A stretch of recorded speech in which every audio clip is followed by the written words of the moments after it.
Hey, what's going on? How are you doing? We are live. We are live right now. There we go. Pulling it up on my phone. Got my Lions Not Sheep shirt on. Lions Not Sheep. Got this off Sean Whalen.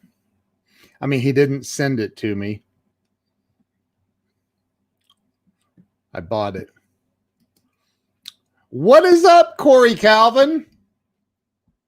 And in color, that's right. That's right. What is happening, Brian Kelm? Malcolm, what is going on? Joe's ears must have been burning. Doug Wing, what's happening? Clyde Allen, not Eagles. Roger, how you doing, man? Good to see you. Glenn, what's up, dude? So what are you doing to separate yourself from everyone else in your industry? Oh, my Lord have mercy. There's Mr. Ken Wentworth. How's it going? Ken lives like 35 minutes from me, and we've never met. What's that all about, bro? We need to meet. We need to meet. So, what are you doing to separate yourself from everyone else? LaDon, hey LaDon, how are you? Good to see you. So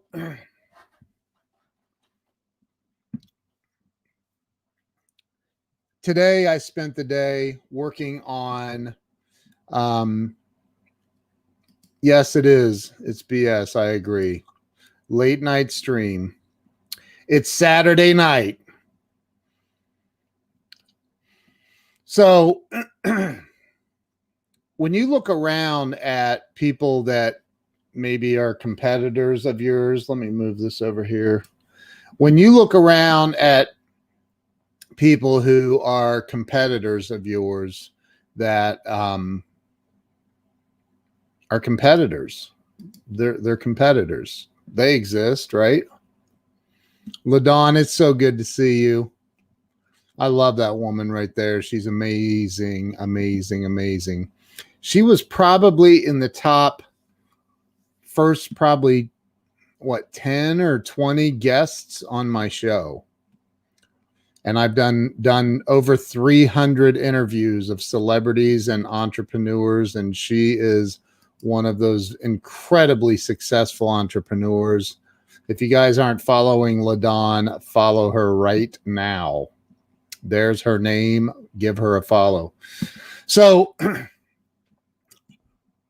what is it that you are doing to separate yourself from the pack?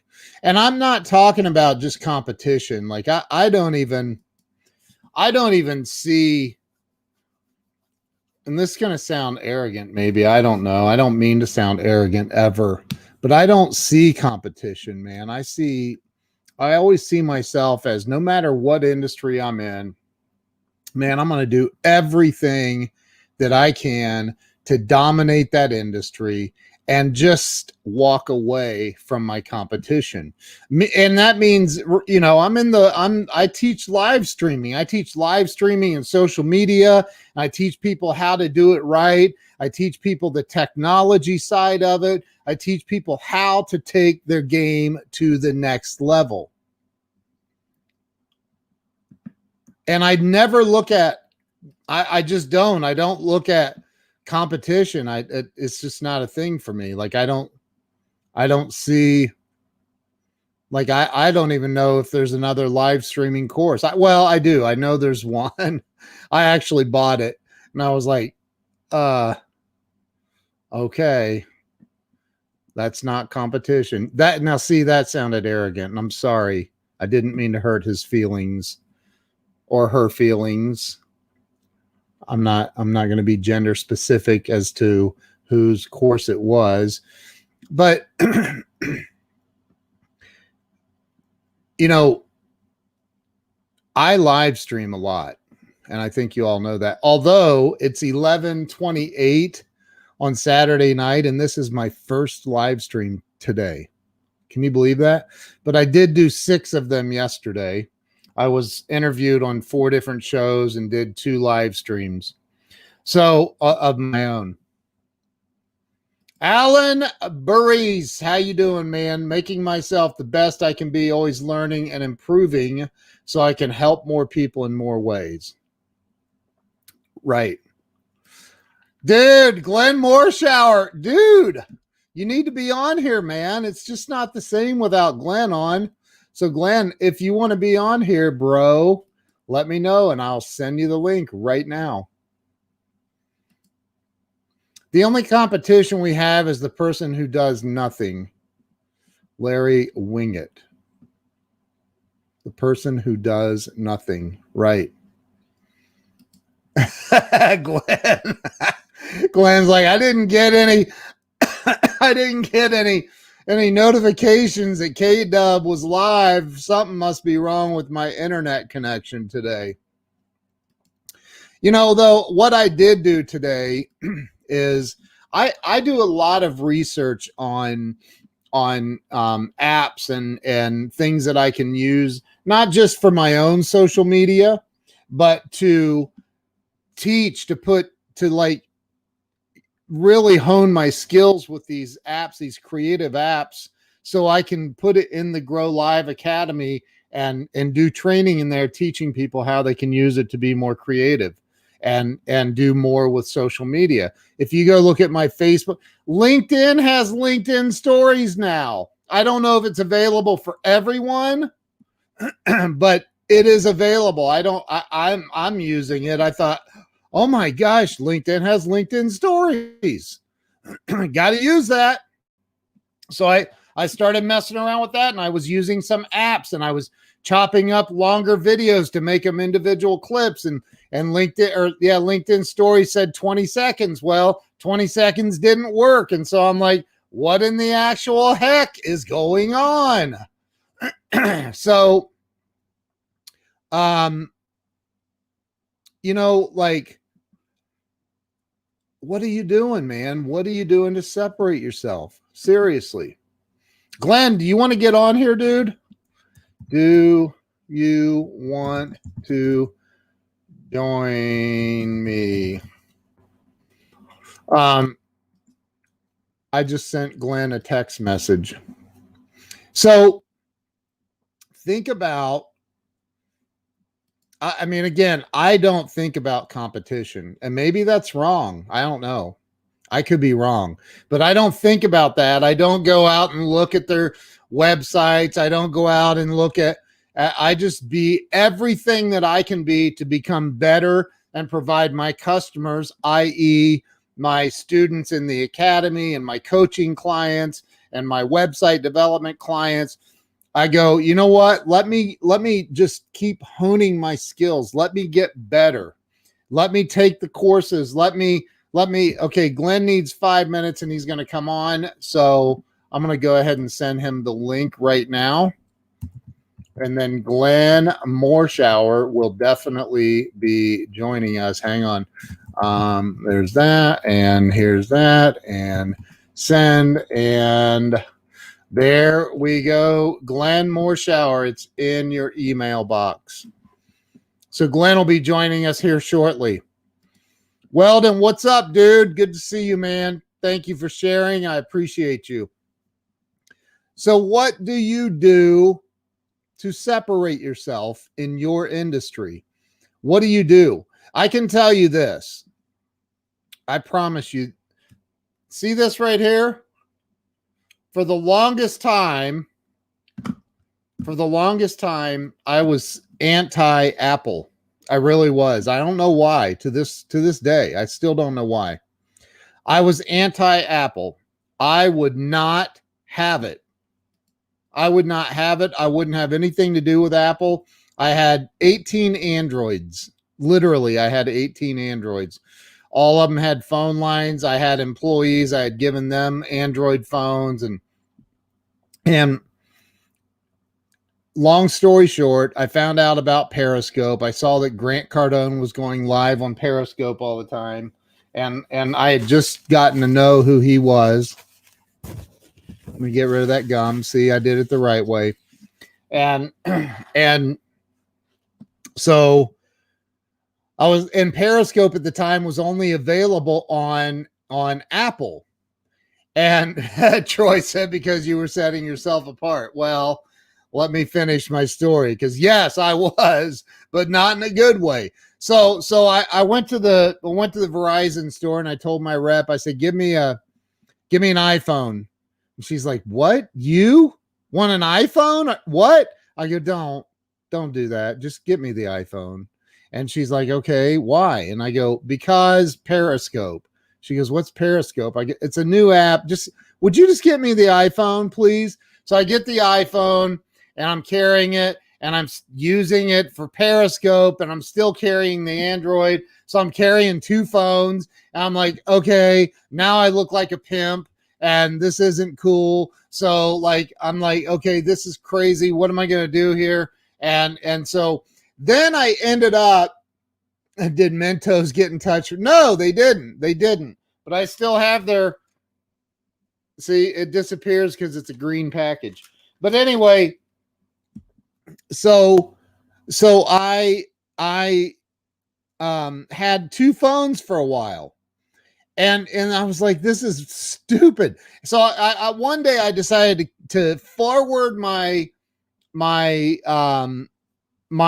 phone number, my main phone number, which was still on the Android, forward that to my iPhone phone number. So I only had to carry one phone. And I happened to use the Gmail app that day, which I'm a Google Apps partner. And so it can help people get set up with Google, for business and where they manage your email and your domain and all that. So anyway, I replied to, here's one of my biggest pet peeves about Android. On an Android, if you have Gmail, you can have a signature, really nice, fancy signature you create on your desktop. And when you send an email, it's nice. It goes through your picture, your signature, all your stuff, your icons. On the Android itself, though, you open up Gmail and that signature doesn't come through. You have to create a separate signature. I was like, I never really thought about it because that's all I'd ever used. I didn't think much about it. I just have my Android signature. And it's a Logitech 4K, Troy. It's the 4K.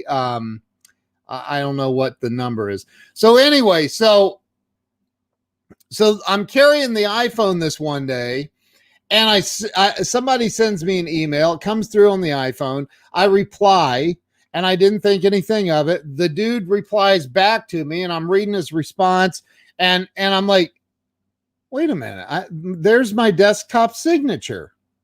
What? How did that happen? And I'm like, I didn't respond from my desktop. How's my desktop? Oh my gosh, the iPhone pulls in the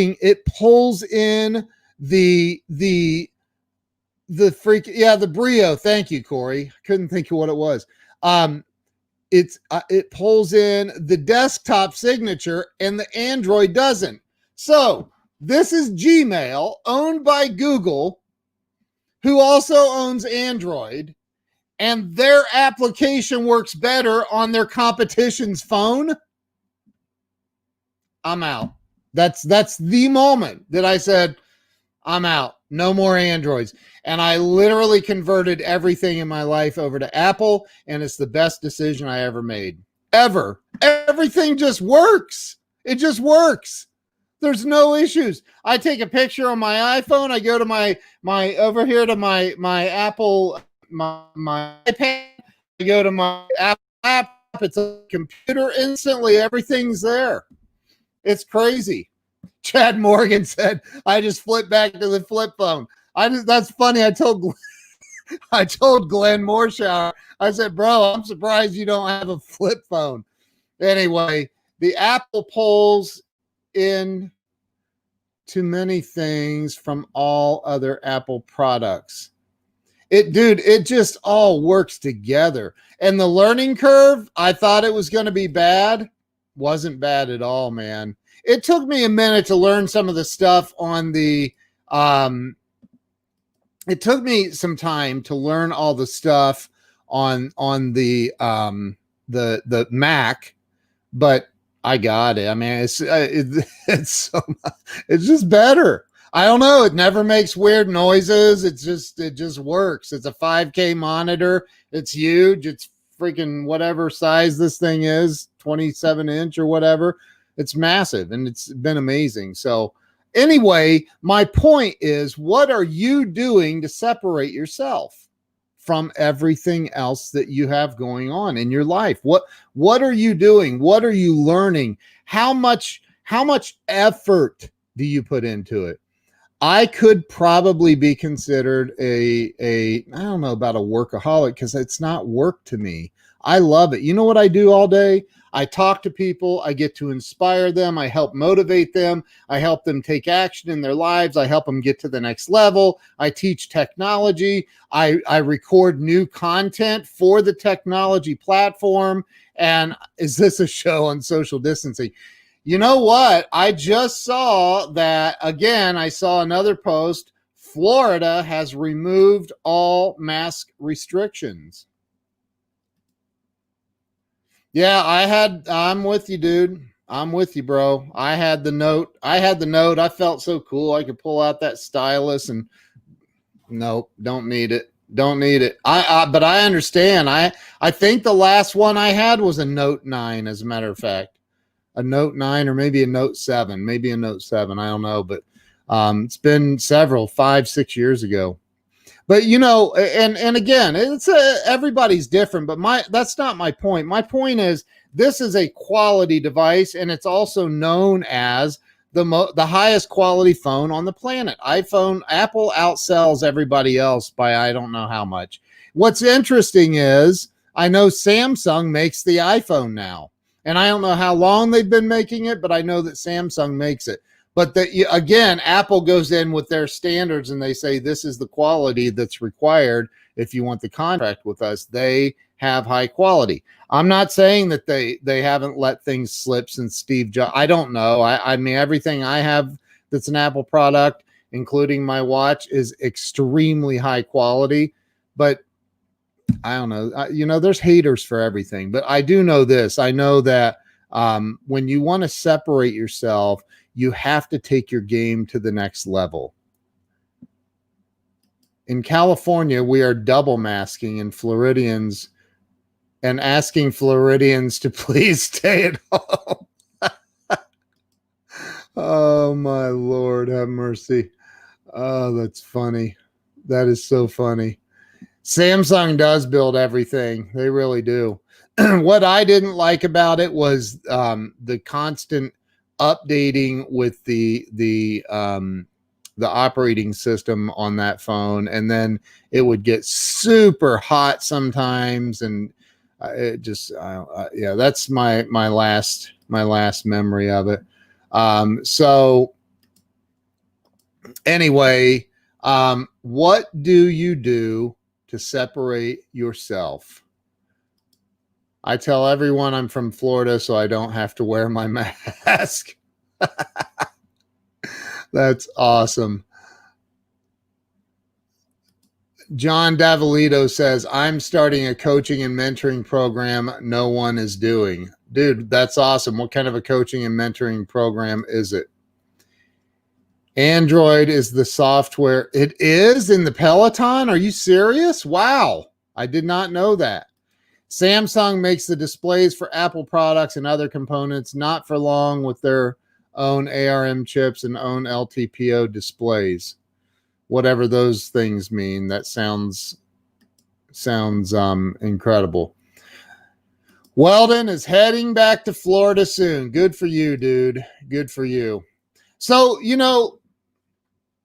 I was just sitting here thinking, like, I have literally spent the entire day, for the most part, learning a couple of new creative apps on my phone, and really, as I go through and I learn, I think about, okay, as I'm doing this and I'm doing this, how am I going to teach this in the academy? And so, I'm trying to go through and think about how I'm going to produce the video and how I'm going to train on it too as I'm going through it.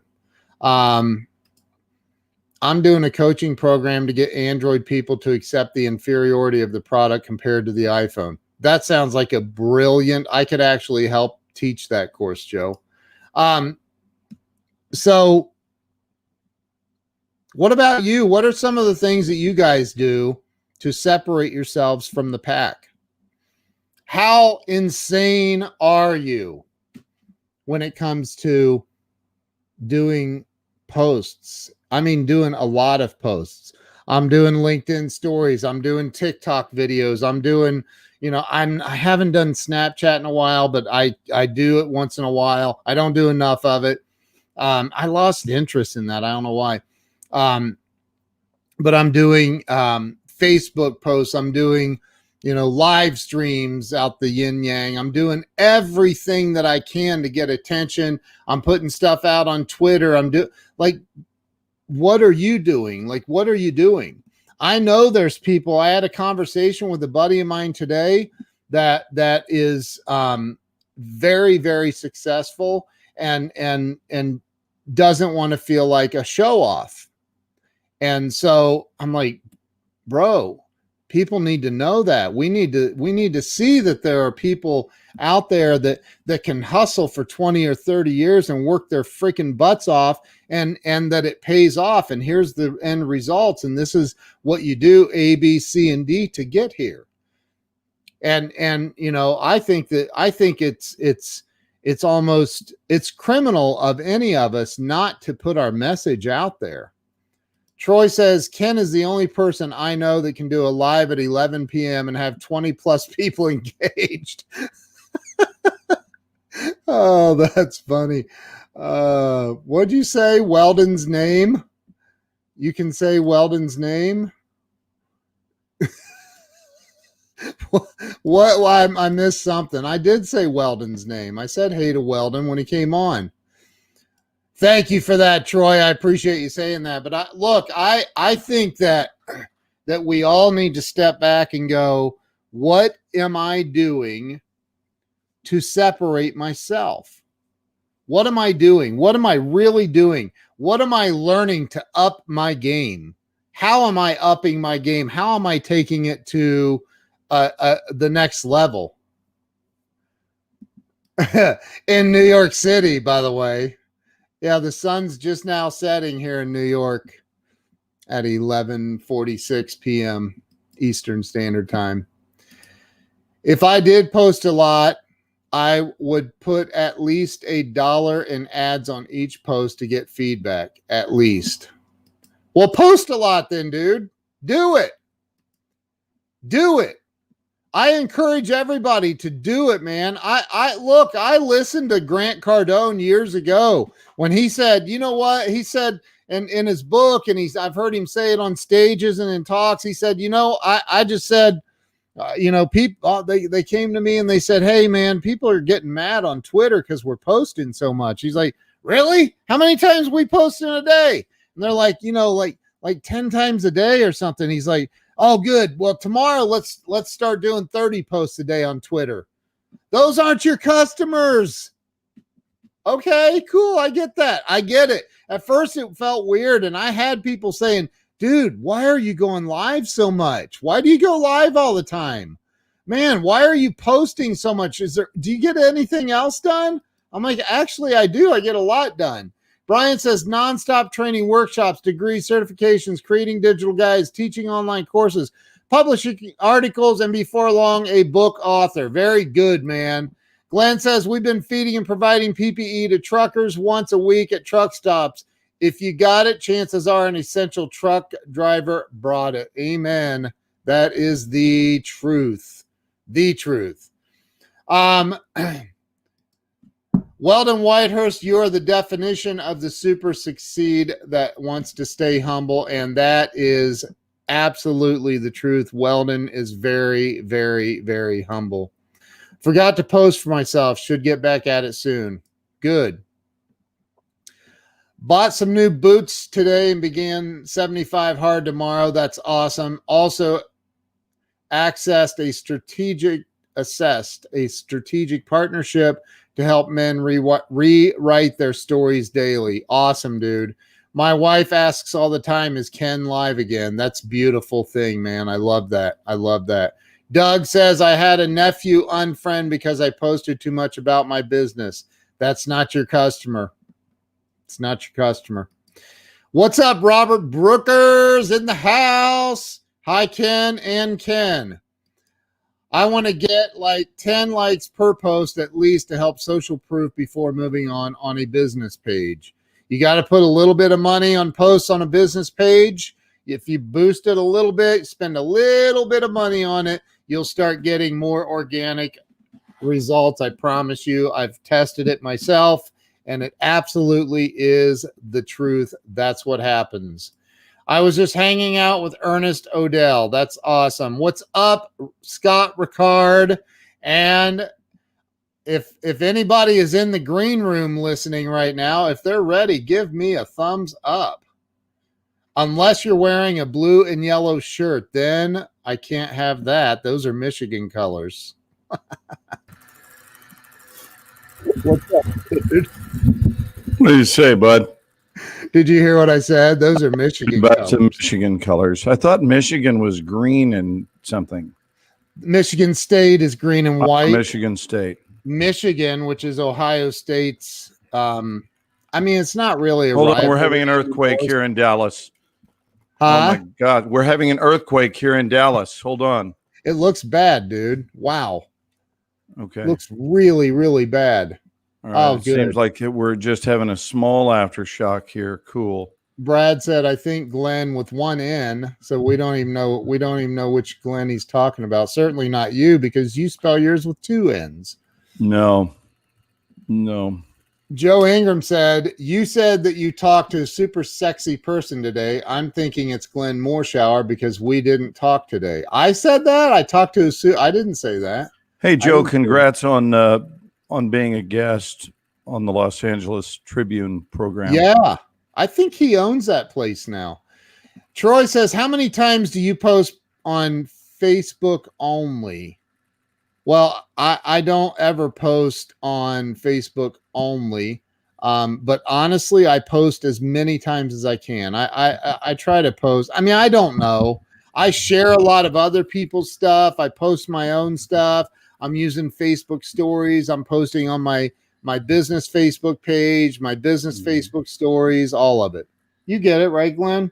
Yeah, it's all very admirable, I think.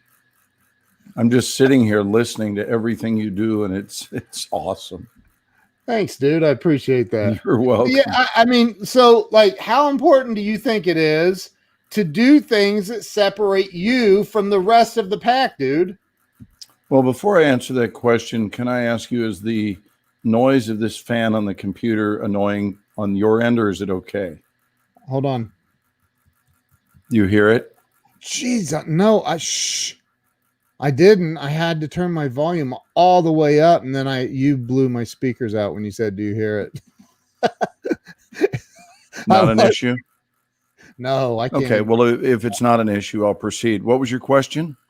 How soon do you think you'll be getting an Apple computer? Well, if this stuff keeps up, it's going to be sooner than I think. Well, it's got a little fan thing, and we slapped one of those coolers underneath it.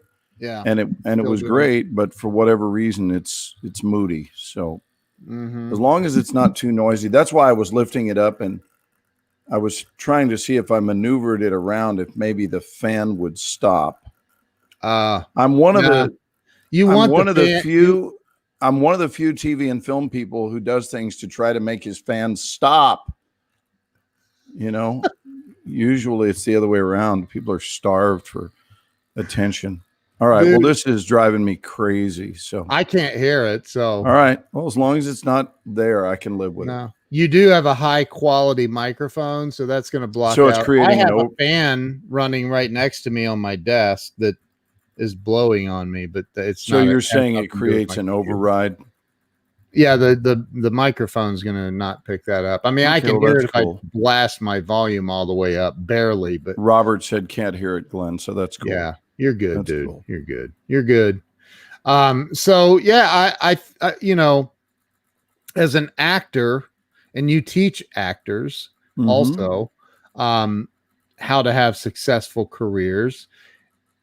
If I were teaching actors how to like get more attention, because they want attention, right? They want to get the attention of the casting directors, and I would imagine people like that. Sure. So I would be doing everything in my power. I would literally like be doing everything in my power. I'd be doing live stream videos saying I'm an actor and I'm here to talk about Right. this, or I'm an actor and or an actress and blah blah blah, and I would be putting it out on business pages. I'd spend $20 and I'd boost it, and I'd target everybody at Time Warner or Fox Television or whatever, so they see it in their Facebook feed or wherever.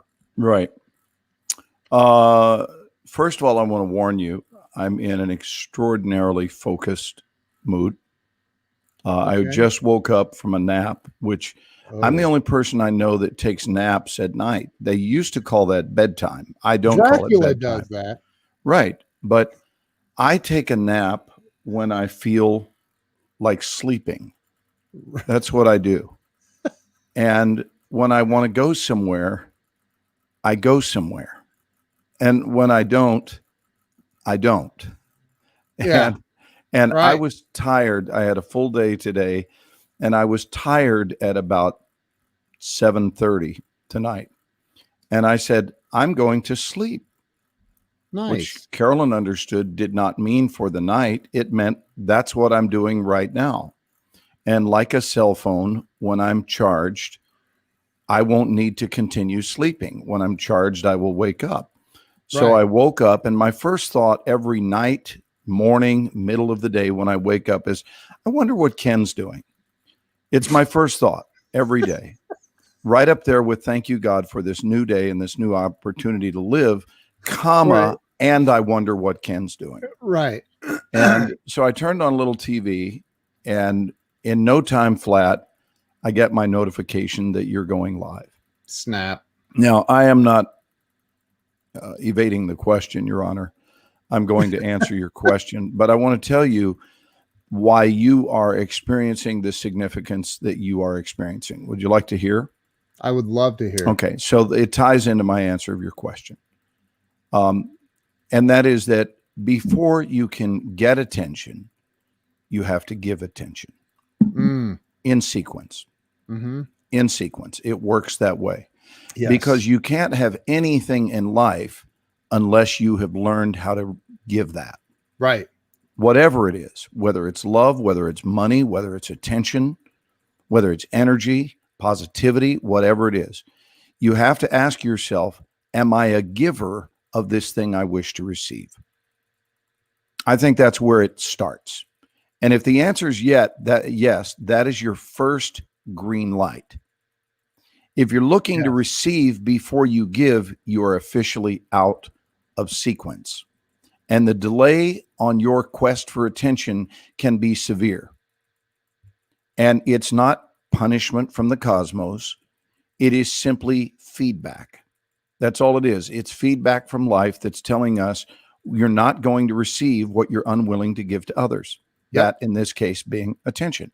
That's You right. are a massive attention giver. Thank you. I am. You are. And you know that you are, which is why you're able to you're so unapologetically able to say, yes, I am.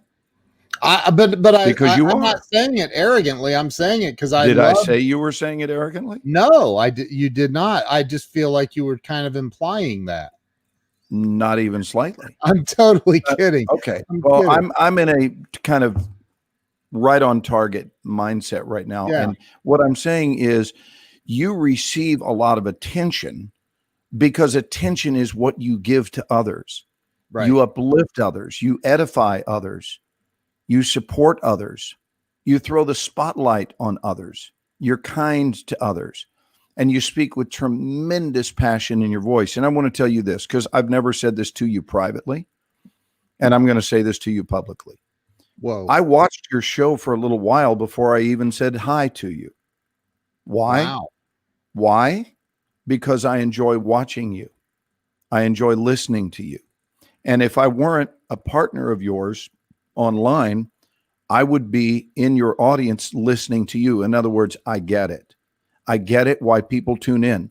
I heard you say a little while ago, I was jumping into the shower. That's why I said I needed a few minutes, because I wanted to get the sleepiness out of my eyes. So I always begin my activities with a shower. It has nothing to do with being clean. I was clean. I didn't stink, but I love a good pop in the face. And I've got I don't have one of those shower faucets that goes, I don't have that. I have one that really has you ready to rock for the day. It's a little akin to showering in front of a fire hydrant. I got to be honest with you. You turn it on and it knocks you back into the wall, and you go, "That's what I'm talking about." It's nice.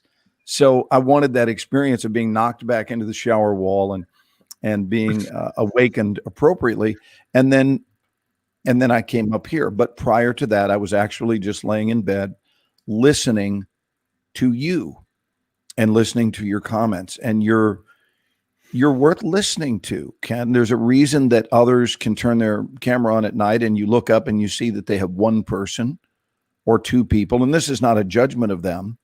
It's Right. a lot of times that they haven't figured it out yet. And what it is, Right. is the sequence. Two things. The sequence in which things are done, which is that you give it first, Yeah. then you receive it.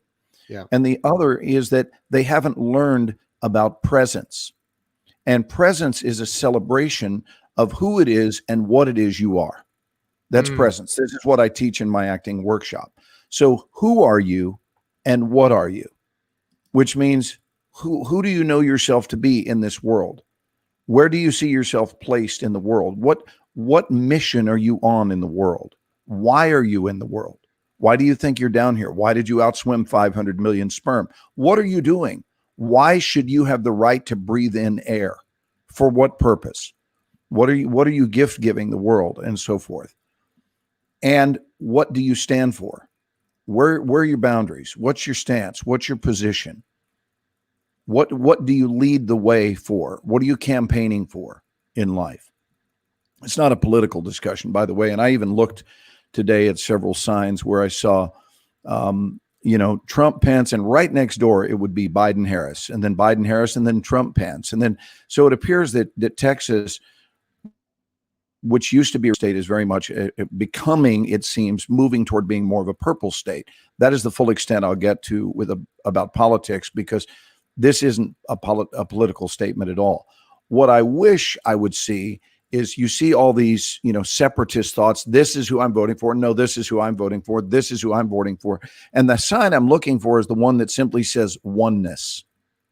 Right. Right. That's the one in their lawn, which means to heck with all of this political separatist thinking. And this is my party. No, this is my party. And this is, how about what happened to us joining hands? Because it's true that together, united we stand, divided we fall.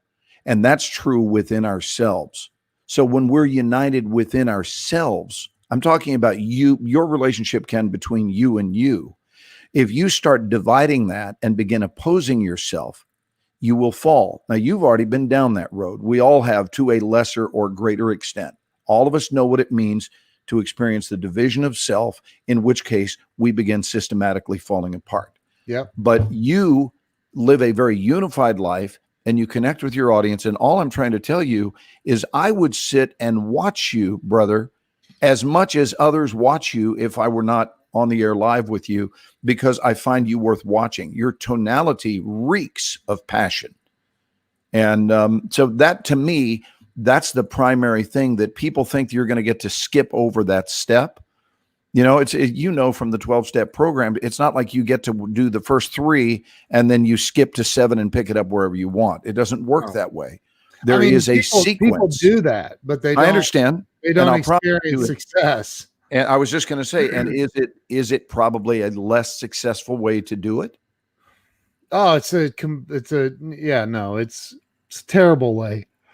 Terrible Right, so- way. Sorry, pardon my yawn. That's all right. I got us covered in the energy department. Don't you No, worry about it, baby. I- Don't you worry about it. I'm yawny, but I have this tremendous amount of energy, dude. I really Okay. do. Well, I'm William well rested now. I'm Carl caught up. I'm Evan energized. Don't you All right. worry. Good. And Francis focused. you are Frankie fall asleep. Right? So no, I just want to point out that you're getting all this attention, and the people who once upon a time, your former self, you were surprised that they were reaching out to you, and you would name these well-known people. It's not even slightly surprising to me that people who are of prominence in society, that those people are reaching out to you because they recognize how alive you are. And people wish to associate with aliveness. Now, those who don't, I mean, that's just part of the game. You know, it's part of the game. It's no big deal. If someone doesn't want to associate with you because you are alive and filled with passion, that is really nothing more than a comment on their sense of lack, and that your excelling in your life is a subtle comment or spotlight thrown on them as to what they're not doing. It's got nothing to do with you. It's, You know what I say to those people? you know, I say off is the direction in which you can forget about ever spending right. I understand. again. Off is the direction in which you should. Yes. Forget Yeah. about. I understood where you were headed. I understood it the moment you said off. But like, dude, I mean, look, man, I want, you know what I want? Here's what I want. This is what I want. If I could have one wish, if the genie popped out of the bottle and said, "Your wish is my command," Mm-hmm. I would say, use me as an instrument in this world to wake people the hell up. Wake up, wake up, wake up to your greatness, to the power that you have inside of you, that you are hiding from, you haven't touched, you're not tapped into, you're scared of it, you're hiding your candle under a bush. Or maybe you're even denying it. Well, yeah. But I'm saying you might even be denying that it's so in the first place. And the only reason, dude, is I've been there. And it makes me crazy. I think, man, I used to be afraid of everything, man. Really? Everything. When I went to my first 100 AA meetings, I would sit there thinking, if these people knew who I really am, what I really feel about myself, they would ask me to leave. Right. I was afraid of everything, scared to death. Was it that you were afraid, or did you feel that in some way you were fraudulent? I mean, what was it? When you said the phrase, if these people only knew, Yeah. What were you referencing? What I was feeling inside, the insecurity, who I thought I was. Who I thought I was. Well, can I tell you who you are? Sure. You are an attendee of Camp Extra Mile, baby. That's who you are. What are you, Michigan, my butt? It doesn't have a thing to do with Michigan. It means that you are a fully conscious extra miler. And that's my camp, man. I send people to camp and tell them to wake up and go the extra mile in every area of your life. Quit dawdling. And that's who you are. Yeah. Yeah. Glenn is full of energy. He's also talking about your authentic energy you exude daily. It's refreshing during a time where energies are confusing and hard to pick up on. That's really true, Wow. Donovan. Thanks for that, brother. I appreciate that. That is what we call an accurate assessment. Thank you, Donovan. Appreciate that. Yeah, it's true, Ken. That's why people love you. And I want to get rid of a title that I've seen floating around. And I don't know who started it. I don't know who coined the phrase, but it's not one I wish to be known by. And so it's a phrase with one or more of our followers where I seem to have gotten this nickname, Mr. Wisdom, which I don't like. And I'll tell you, will you let me say? Will you tell us? Because I seek not to come on here and, well, it's time to sound wise. I don't know what it is, but it's about 11 o'clock at night. Seems like I should poise for greatness and make sure that I sound wise appropriately because I'm going on the internet. You know what? I don't give a damn about sounding wise. I try to live my life, and I'm more than try to. I commit to living my life in a sensible way and in a loving way. But I've said, the reason I say it, I've seen a lot of wise people who weren't so great at execution, but man, they were full of wisdom, just had all the answers. And I don't have any interest in having even most of the answers. I just want to make sure that I'm present and showing up in a loving and positive way that is helpful to this planet and its inhabitants. Right? I mean, that's it. I don't care about being wise. Life is not a wisdom contest.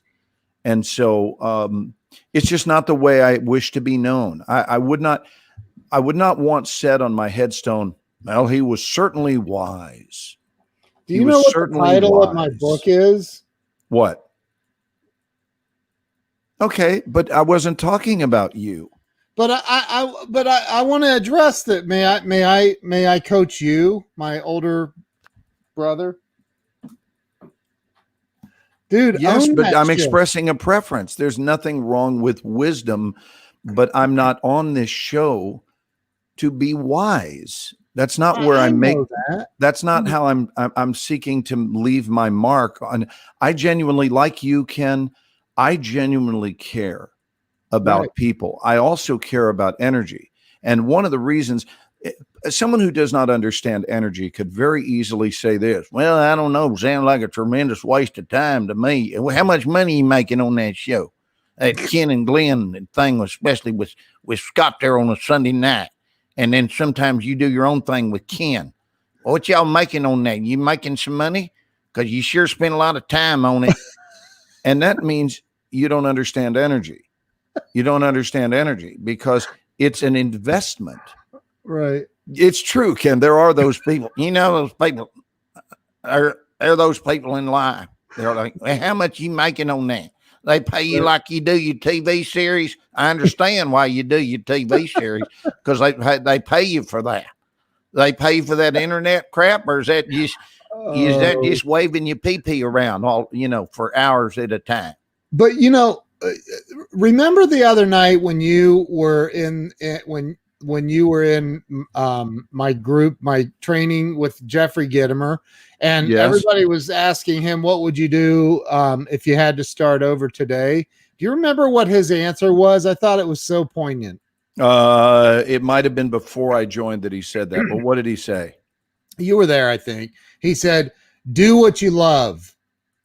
And I think that people miss that. Yeah, and then he said the money will follow. The money will follow. Yeah, now, I remember. Now, let's be realistic. If no, it doesn't matter. I mean, if picking flowers is doing what you love, you may want to consider, okay, how do I turn that into, maybe you start a greenhouse business where you're metaphorically picking flowers and selling them and making money, right? Or if painting makes you happy but you suck at it, either figure out how to get good at it, or don't do that for money. You could also paint. Right. That's the solution. Right. If you're having trouble paying your bills, then you could make it an also. It's not in lieu of. It's like, well, I think I have to stop my painting now. I'm not making any money. You don't have to stop. No, just get on with something that allows you to make money and also paint. Picasso, I don't like Picassos at all. And people pay millions of dollars. It looks like it looks like a 3-year-old threw some paint on a canvas and went, hey, this for sale, mister. You want to buy this? Right. But people pay millions of dollars for Picasso's work. So, Right. hey, you never know. But even in his name is the life coaching pick also. Right? See, it's right there, Ken. It's the writing is on the wall, brother. It's not either or. He told us with his name, pick also. Oh, wow. So But I'm just saying, like, if you do what you love, because I spent a lot of time, man, trying to do things I just didn't love. In fact, yeah, I did not. And I've spent a lot of time over the years doing that, and it always turns out bad. yeah, and we don't want to do things that turn out bad. Typically, no. It's interesting when you turn down a street, look at the sign when you turn down the street. Yeah. Because usually what I've discovered is when it turns out bad down there, at the end of the street, if you back up, you'll see that there was a sign of some sort. Yeah. There was some sort of evidence that said, not your street, baby. Like this, Not this your is street. a sign right here that Doug Kuzma likes you, or some guy that spells his name Glenn with one. I was going to say, who is Glenn with one N? Because I want to meet this guy. I don't know. He apparently Doug could listen to that guy, but not me. So that's a sign that I'm unwanted by Doug, at least. Well, thank you, Doug. And we're playing about the name. I genuinely don't care, mainly because it sounds the same. Glenn with two N's and Glenn with one still sound the same. Yeah, but I always try to carry it a little bit further, like Glenn. Right. Well, I really mean this though, Ken, about the street thing is you're going, man, I don't know what happened. I got down. I wrote a chapter about it. I call the chapter Emotional Cul-de-sacs. And it's when you realize you're looking for a through street, but you drove into a cul-de-sac. Right. Right. So why would you expect that it would be anything other than a cul-de-sac? If you look at the circumstances you allow yourself to enter, and one of the questions is this a cul-de-sac? Yeah. Meaning, does it go anywhere? Or am I a week away, 2 weeks away, 3 weeks away, 3 months away from realizing I'm at the end of the block here with this particular street? Well, it didn't become a cul-de-sac en route. It was a cul-de-sac all along if you had just been reading the signs. Right. But when people are in a hurry, this is one of the reasons why being in a hurry is not always in our best interest. Right. Because some of the times when we're in a hurry, we miss the signs of life that are posted right there. And you know who it's posted for? It's posted for the people who aren't in as big a hurry. Now, that doesn't mean crawl through life like a friggin' turtle. It means move through life deliberately in a way that allows you to stop, smell the roses. Maybe there was more information, Ken. Maybe we were taught to smell the roses when the more thorough instruction and the better instruction would have been, and while you're smelling the roses, read the signs. Read the signs. Or how about this one? Read your gut. What is your gut telling you? How many of you have found that the gut has an incredible capacity to inform accurately? The gut is known for truth. It is not known for misfires. Yep. Drop a 1 if you know the value of your gut. I need to ask this, Ken. If you think your gut is infinitely wise and that wisdom and direction are provided for you within your gut, hence the expression, I had a feeling. Well, yes, you did. It's called a gut feeling. So I'd be curious what our 1s are out there. I think that Sandy says intuition definitely plays a part. But I coach a lot of people, and one of my favorite things to say is, what's your gut telling you in the event that somebody has a big decision to make? And there are a lot of people that go, I'm not sure. And my response to that is always this: yes, you are. Yes, you are. You're just doubting it. You're doubting it because you're just not sure of that outcome. Like, oh, that outcome could be bad. If I trust my gut on that, that means I can't go out with her anymore, or I can't see him anymore, or I can't work at that job anymore. I have to make a change, and change sucks and it's uncomfortable, and I'm scared of that. And if I do that, and then, oh my God, what if I can't pay my bills then? And then, or what if all of the what ifs. And so they ignore their gut and they head down that road anyway. They ignore the road sign that you were just talking about, and they head down that road anyway. And then they go, oh God, this road is made of quicksand and now my car is sinking. What do I do now? Right. I mean, it's true.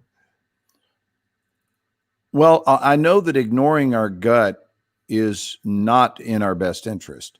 So why wouldn't we learn to trust it?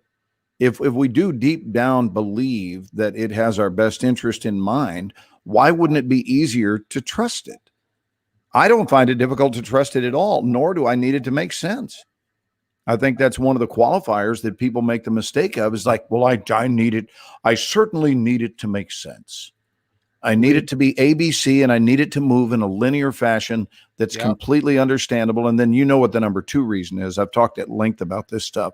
The number two reason people veto their whispers is because not only do they need it to make sense, they need it to be convenient. Yep. So if it's easy to listen to their gut, they'll do it. But what would you do if your gut was asking of you to take a 180? Ken, what would you do if your gut said take a 180? I personally have had that happen, and I ignored it for a long time because I didn't trust. Well, I knew. Was there a price tag for having ignored it? Oh, huge. Well, huge. There you go. And there was a price tag for taking action too. So you got to weigh it. I mean, you have to weigh it out. And you know, I can think a few years ago, I was forced to make a huge decision, and it was terrifying. It was terrifying to me, but I knew that the time had come. After ignoring this for months and months and months, I knew the time had finally arrived where it was like, okay, if I don't make this change, the consequences of not making this change are going to be really, really, really, really bad. So I had to make the change. I had to. And when well, here's what's crazy, man. It's just like back when I smoked cigarettes. Forever I smoked cigarettes, and I went and got hypnotized. I tried the gum, I tried patches, I tried everything, and tried cold turkey, tried books, I did everything, could not freaking stop smoking. Finally, I went another route, and I was able to get off of the cigarettes. But there was a moment where I was doing, you know, like vaping, and I was smoking cigarettes, and both at the same time. And I was like, what is wrong with you? Just quit smoking. Stop. And I had to make the decision. All of the voices in my head telling me, oh, it's going to be terrible. It's going to be bad. You're going to go into withdrawals. You're going to have this. All of those, they were all BS. They were all crap. And back a few years ago, when I had to make that big decision, I finally made the decision. I made the move. I trusted my gut. I did. And it was painful. And there were a lot of painful events that happened afterwards. But when the moment that I made the decision and I did what I had to do, it was like a 5 million pound elephant was lifted off of my chest and my shoulders, and I could breathe. I love that you felt the need to exaggerate the weight of an elephant, when if you had just said elephant, we would get that it was heavy, but this wasn't just any elephant. No, it was a 5 million pound. It was the mother of all elephants. I absolutely It love. was a big elephant. I'm going to do what I did last night. I mean, the idea of a 5 million pound elephant, that's a big elephant, Ken. Donovan says, what about the heart feeling? All right. I've talked endlessly about it. You share your wisdom. No. Share your wisdom about the heart feeling. I ain't got none. You ain't got no wisdom? I ain't got no wisdom. What you talking about? No, man. I don't know what he means by the heart feeling. Like I'm not sure I understand that. And well, just because the heart right. is Lee is right, or we let someone else create that in us, and that's my biggest thing, dude. Is and it goes back to what Don Miguel Ruiz talks about in the Four Agreements, and all of the other books and teachings out there about the programming of the human from the moment we're born into this world. We're taught what to believe. We're taught what politics to believe in. We're taught what religion. We're taught what we should eat, how we should eat, what sort of setting we should have at the dinner table, what kind of clothes to wear, how we should wear our hair, how we should dress. Everything is taught to us by other people. And then we grow up into adults, and we're literally carrying all of that stuff that somebody else taught us. So I love what Lee is talking about. Somebody else teaches us most of what we do. So I think the biggest challenge for us is to get into our heart feeling, to dive deep and feel that, get into that, and to unlearn what we were taught. That's true. I told you Lee is my first cousin, didn't I? You did tell me that the other day. I forgot. Yeah, and she's from the redheaded side of the family. That's awesome. Yeah, 4 girls and 1 boy. She has 3 sisters, and she had a brother who passed away many years ago. But they're all 5 were redheads, all 5. And it was like, how did I wind up on my side? I should have been part of that tribe, because I was the only redhead on our side. Hi, Lee. I'm glad you're here, honey. This is a great question. Do you get that? Do you get the gut feeling? Do you get the heart, soul feeling about things? Are they ever in conflict? Yes. All the time. Yes. How about you? And I think that the more you hone and refine your life, you're better able to identify the source from whence a feeling comes, right? Yeah. What is that, a gut directive? Is that a heart directive? Is that an ego directed thought? What is behind this? You know, cops always show up on the case and go, we've got to figure out what's behind this. Yeah. And I think that's it. I think you got to figure out what's behind it. And then be able to identify it accordingly. I also think that the more honed and refined your life is, the more they work in conjunction with one another.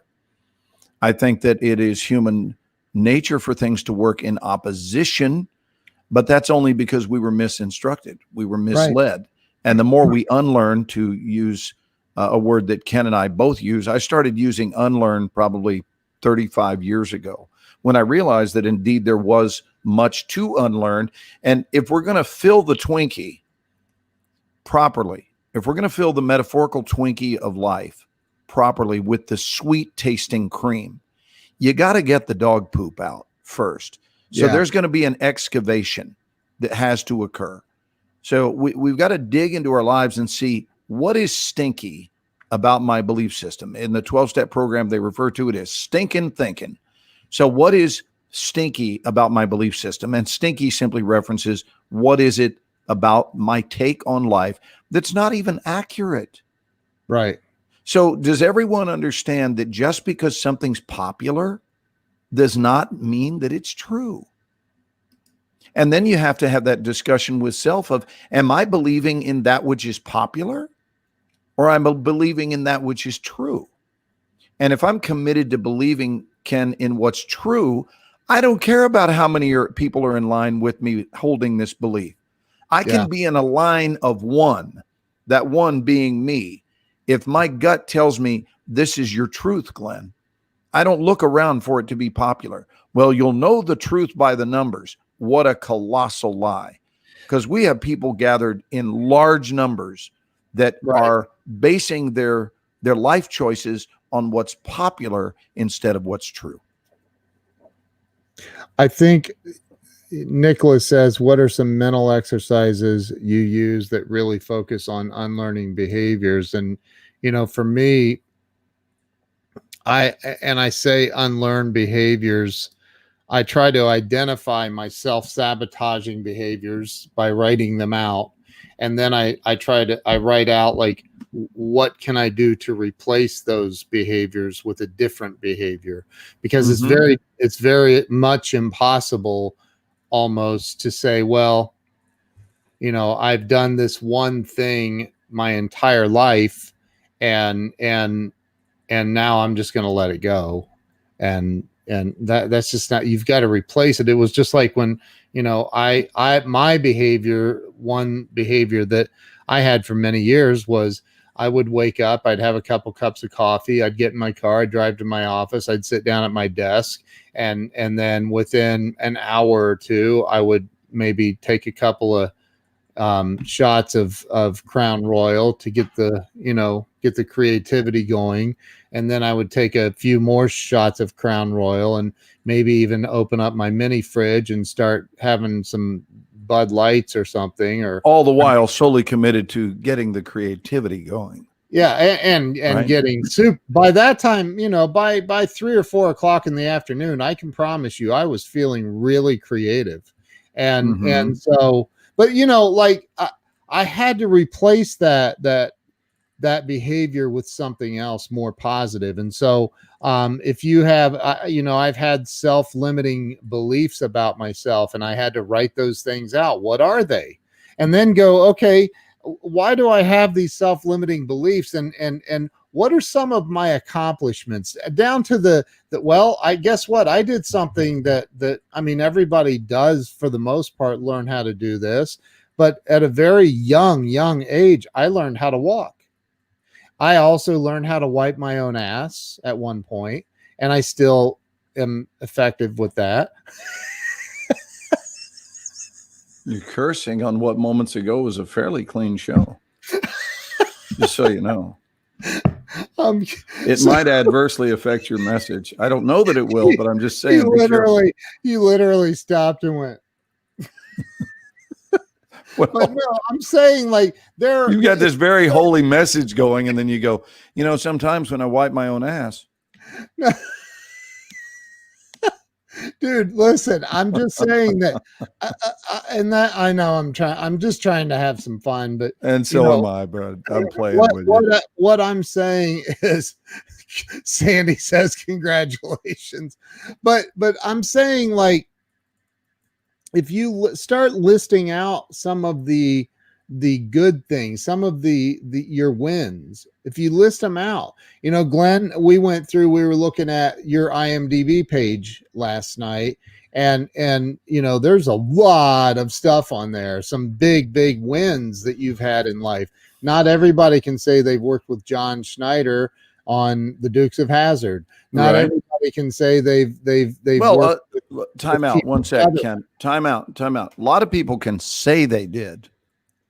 Right, but prove it is another. But I don't know if they actually did, but the world can say that it did. Right. But I'm just saying, so you have these, and so when you look at a list that you've written out of your accomplishments, then it helps you focus on what you're capable of instead of what you're incapable of. So we have to replace bad thoughts with better thoughts, and continuously work on replacing over and over and over. And I do that, man. I work on that a lot. My prevailing thought through all of it, I always leaned upon the same template of motivation, the same exact one. And the motivating thought, the centralized thought was, I outswam 500 million sperm. Therefore, winning is on my resume. It's right here on my resume. Yeah. I win in life and I win against seemingly insurmountable odds. Yeah. I don't care about the odds. The odds do not affect me, or I wouldn't have been able to outswim 500 million. It was the first truth that we were exposed to. The very first truth we were exposed to. Well, congratulations. Welcome to the world. You're a winner. Yeah. It's the first thing that occurred. That's how we got here. And then we stepped over in line where we were promptly informed by society. Now just forget about all that. And that's the problem. And that's the stuff we have to go back and unlearn. We learned to not really give that any thought. And that's why the average person, if you ask them, do you have any idea how many sperm you defeated in order to be granted the gift of life? First of all, you'll get a look like, sperm I defeated. What? And to me, that's the problem. The problem is that most people are stunned and might even want to step away from you. Right. When you made such a reference, instead of going somewhere between 4 and 500 million. Yeah. I've always thought that was awesome. Yeah. I'm saying if someone said to you, if you said, do you have any idea how many sperm you defeated to be here? And they responded by saying somewhere between 4 and 600 million, average would be 500 million. And it's something I think about all the time. You basically never hear that response, which means we're not spending enough time teaching people, reminding them of this so that it becomes a part of their core belief system. If you're thinking of that on a regular basis, then you don't see things as overly challenging because you have a defiance of math on your life resume that allows you to understand this is entirely doable. Right. Again, it's on my resume. I win against odds of this ilk. In fact, against odds way bigger than what I'm currently facing. So if you're not spending enough time dwelling on the truth, I want to say that again. If you're not spending enough time dwelling on the truth, you are not going to have a foundation of power from whence to draw. You got to spend more time remembering the truth about that which you are. You know, speaking of swimming, Glenn. It's 500 million, by the way, not 50, Nicholas. Yeah, I think 500 million.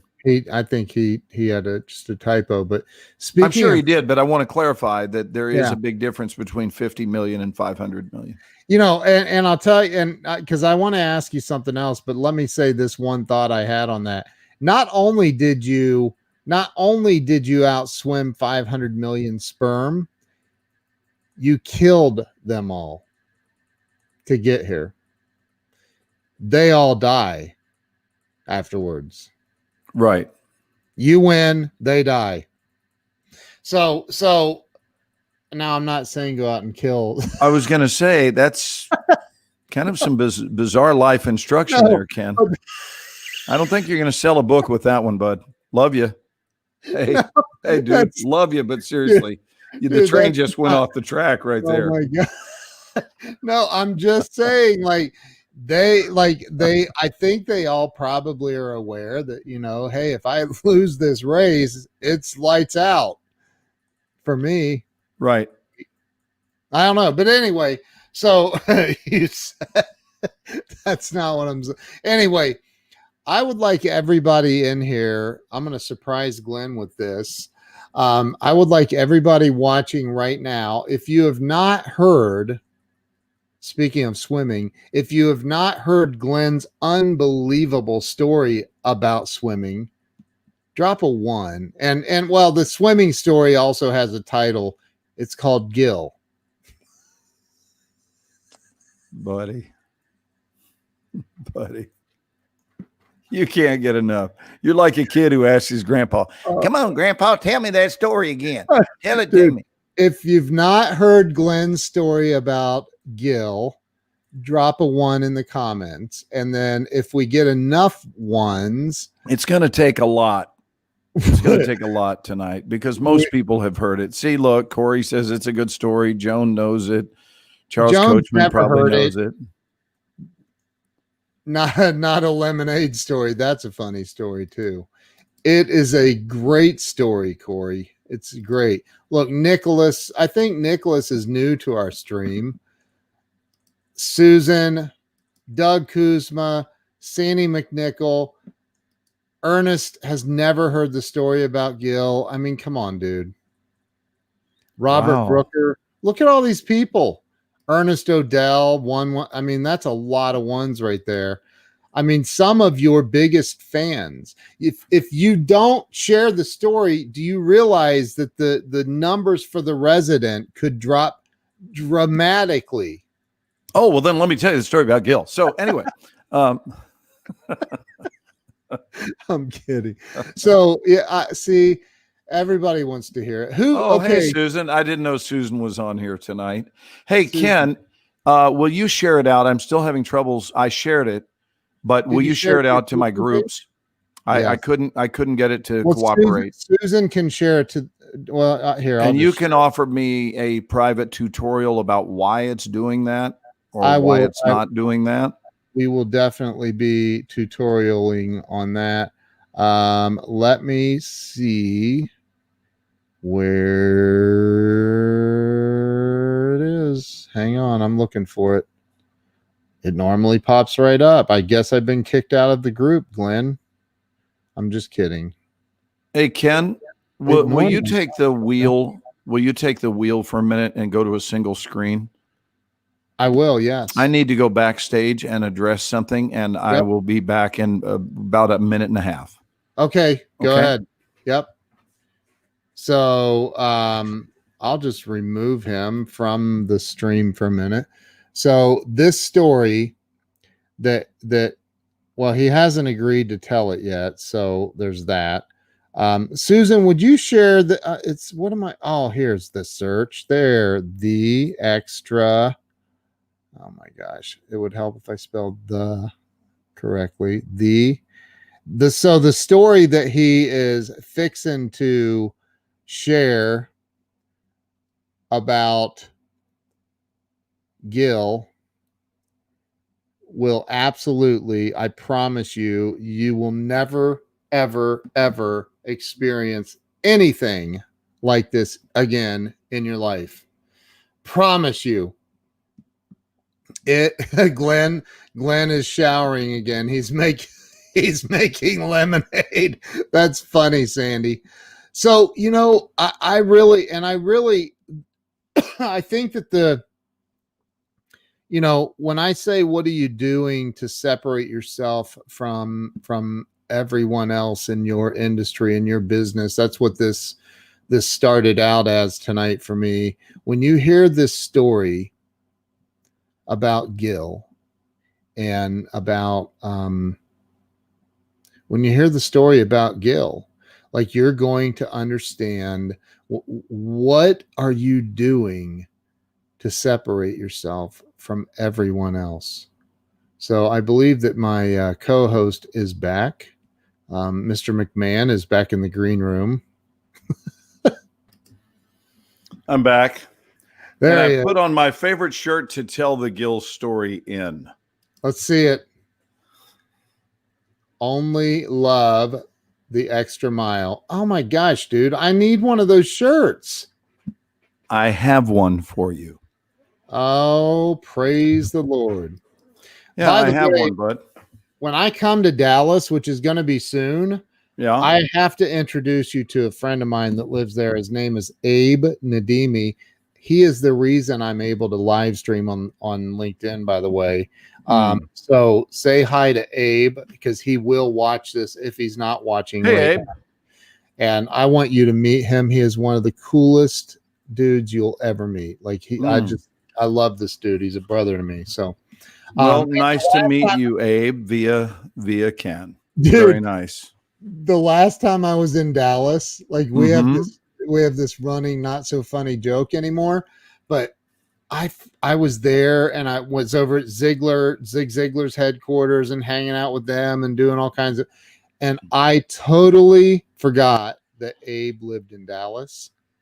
And I posted a couple of pictures, and it was like 4 days later he saw it, the pictures, and he sent me a private message going, "Wait, you were in Dallas, dude?" I'm like, "Yeah, and then it occurred to me, you you you live in Dallas, don't you? He's like, I hate you right now, right? He's just funny, dude. Anyway, so they don't call you a genius for nothing, bud. yeah, I completely dropped the ball. Okay. Yeah, I did, dude.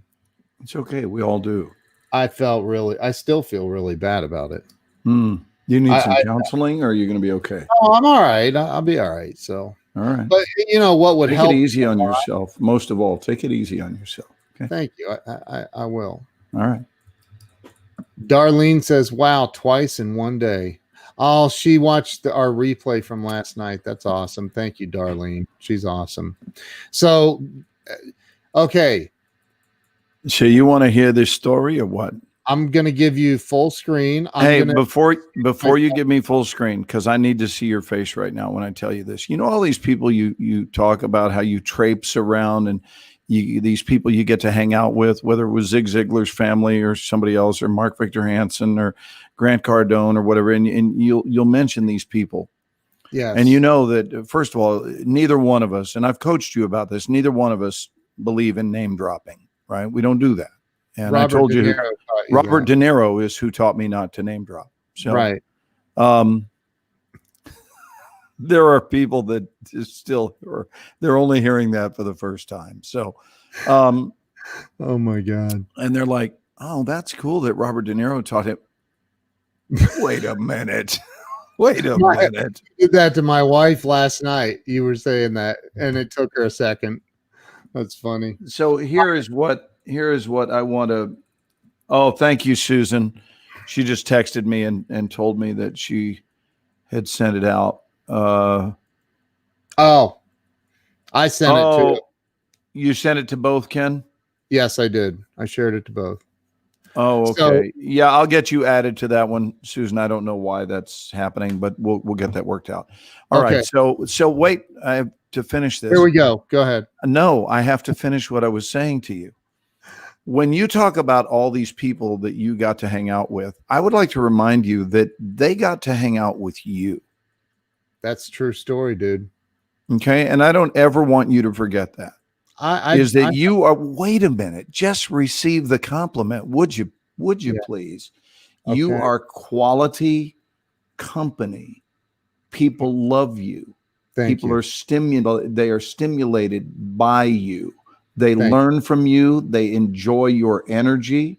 They love and put me at the top of the list of people who love your smile.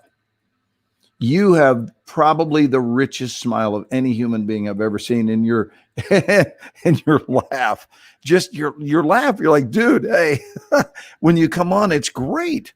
It's absolutely great. You get really cheered up, and it's like, hey, I'm spending time with Ken. And I think to spend time with you, for most people online, and I'm going to ask people to respond to this if this is true with you. When people are spending time with you, Ken, they feel like they're spending time with the highest version of themselves. Wow. I want to say that again. When they spend time with you, they feel like they're spending time with the highest version of themselves. It's like it's time to do a check-in. It's time to do a deep dive on who it is I am and what it is I'm feeling. Ken Walls is on, and Ken's the great facilitator of that. Let's go deeper. Look what Sandy is saying. Genuine person, his head growing. Just kidding. Corey Calvin is saying, I agree. Hey, can we get a little love for Ken here? And let's see what people. I know it's not necessary, but I want to see the support of what I'm saying. You're someone that is a great facilitator of going deeper with life in general. And why haven't we thought about it? Right? As an audience, why haven't we thought about this? So we're being brought into a more extensive relationship with life itself, and with a deeper relationship with ourselves, and with principles, and with direction in our lives. And you know what it is? I think the gift you offer, in addition to your own passion and presence, which are a requirement if you're going to be interesting. Good God, if you're going live, please be interesting. Right. And while you're at it, like Steve Martin said to John Candy, here's a thought: have a point. So have a point when you go live and be interesting. But what you offer everyone is a message of hope. You offer more hope than anyone I've ever known in my life. K-Dub, more hope than anyone I've ever met. And I think that's because you know what it means to be in the trenches. I do. And if you've lived your life in the trenches and you survived it, look at this, Ken, you don't let us off the hook from living our best life. How about that? Ain't that the truth? Ken, I have so much respect for your work ethic, your passion to help people, and how you have overcome your challenges. Love you. With an accompanying red heart. I love you too, Susan. Thank you. How nice is that? Charles. All right, can we stop talking about me and get on with the Gil story? It's so much more endearing. But I like talking about you just as much as I like talking about Gil. You know why? Because I don't do a talk show with Gil. Now, I do one with you. Where does Nicholas come in from? Is he a friend of yours? I do not know Nicholas. And Nicholas, if we are friends and I'm dropping the ball right now, my deepest apologies. It could have been that someone shared it out to him. And so Nicholas, tell us. So many people I'm friends with. It sometimes I do lose track, man. I wish I knew all 5,000. Yeah, I mean, just tell us post where you found out about us. I don't think it's on my friends list. You know, it'd be funny is if he was like, Glenn, I'm your next door neighbor. Glenn, we were hanging out last night. We were hanging out earlier today at the Bobby. So, all right, I'm going to tell the story. Okay, and that's true. Hey, Charles Coachman just busted you. Charles Coachman just busted you. He said Ken cannot accept a compliment. That's not true. I can. But wait a minute. I know you better than most. You are in a hurry when people compliment you for them to wrap it up. That is 100% fact. You're like, yeah, okay, let's go. Let's keep it moving. It's like the cops who go, there's nothing to see here. Keep traffic moving. There's nothing. Meanwhile, there are 18 cars all upside down on top of each. There's nothing to see here. So meanwhile, Glenn would like here to he goes. Here he goes. Glenn, all right. Glenn is just aching to share. All right. I'm going to tell the story. Great story. So I am going, give me, you can take a break, Ken. I have to. Take a break, my love. Take a break. I'm going to tell a story. All right, brother. Thank you. So this is the story of my dear friend, Gil. And what a lovely story it is, too.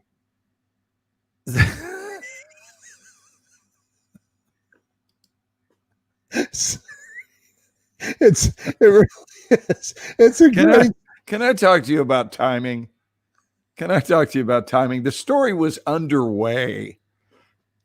It's like, I'm going to tell you a story. And what a lovely story it is. You're like the little kid. You're like the little kid that goes to the professional ball diamond. And just as the pitcher winds up to throw the first pitch of the game, the kid walks out and goes, I love baseball. All right. I'm sorry. Go, man. I'm on right in front of the pitcher. Oh, Lord. Oh, my God. Oh, it's good to be sober, dude. Good to be sober.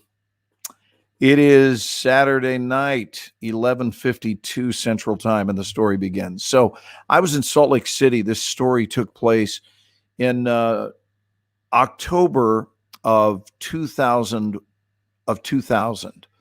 And I was in Salt Lake City doing a guest spot on a show. I was a guest star on their show. The name of the show was Cover Me. I don't know that I've ever offered that, but it was a good show, very enjoyable show, great role. And I was looking forward to doing it.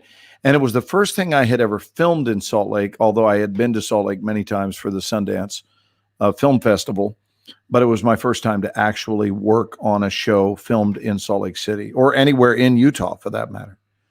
And I went there, and when I opened my hotel room and walked in, I flipped on the light and discovered that I had a roommate. And my roommate was a fish. It was a goldfish. And I've traveled all over the world, and I have never had a fish in my hotel room, which I thought was kind of a nice homey touch. Like, wow, the room comes with a fish bowl. This is cool. And I knew that I had a late fitting in the afternoon for wardrobe and was not going to be working until the following day. So it was a full day and a half away before I start filming. And I don't know anyone in town. So I'm in no hurry to go have dinner with a friend or anything. And it's my chance to get to know my roommate. So I had set my bag down and walked over and stood very closely to the bowl. And it was sitting up on the dresser, and I just observed his world. And Gil was swimming around in a circle around this round bowl that was about 6 inches wide. And I watched him swim around and around and around and around for a handful of minutes when I made a decision, considering that I was going to be there for the next 9 nights with my new buddy. And I gave him the name Gil for this reason. It was the name that Bill Murray used for his fish in the film What About Bob, that he hung around his neck. Great film. If you've never seen it, it's one of my favorite movies ever. I've seen it so many times. I think I counted recently, and it seems like I've seen that movie maybe third of all times of all the movies I've seen. The number one film for me is The Wizard of Oz in terms of how many times I've seen it. And then Shawshank Redemption, probably number 2, right up there with No Time for Sergeants. I'm old school. I like old movies. No Time for Sergeants with Andy Griffith. And then probably What About Bob? Truly. Along with Planes, Trains, and Automobiles. These are comedies that I love. So I love that he called him Gil, and I said, may I call you Gil? Now, mind you, this is not for the sake of a story. I actually asked it out loud. May I call you Gil?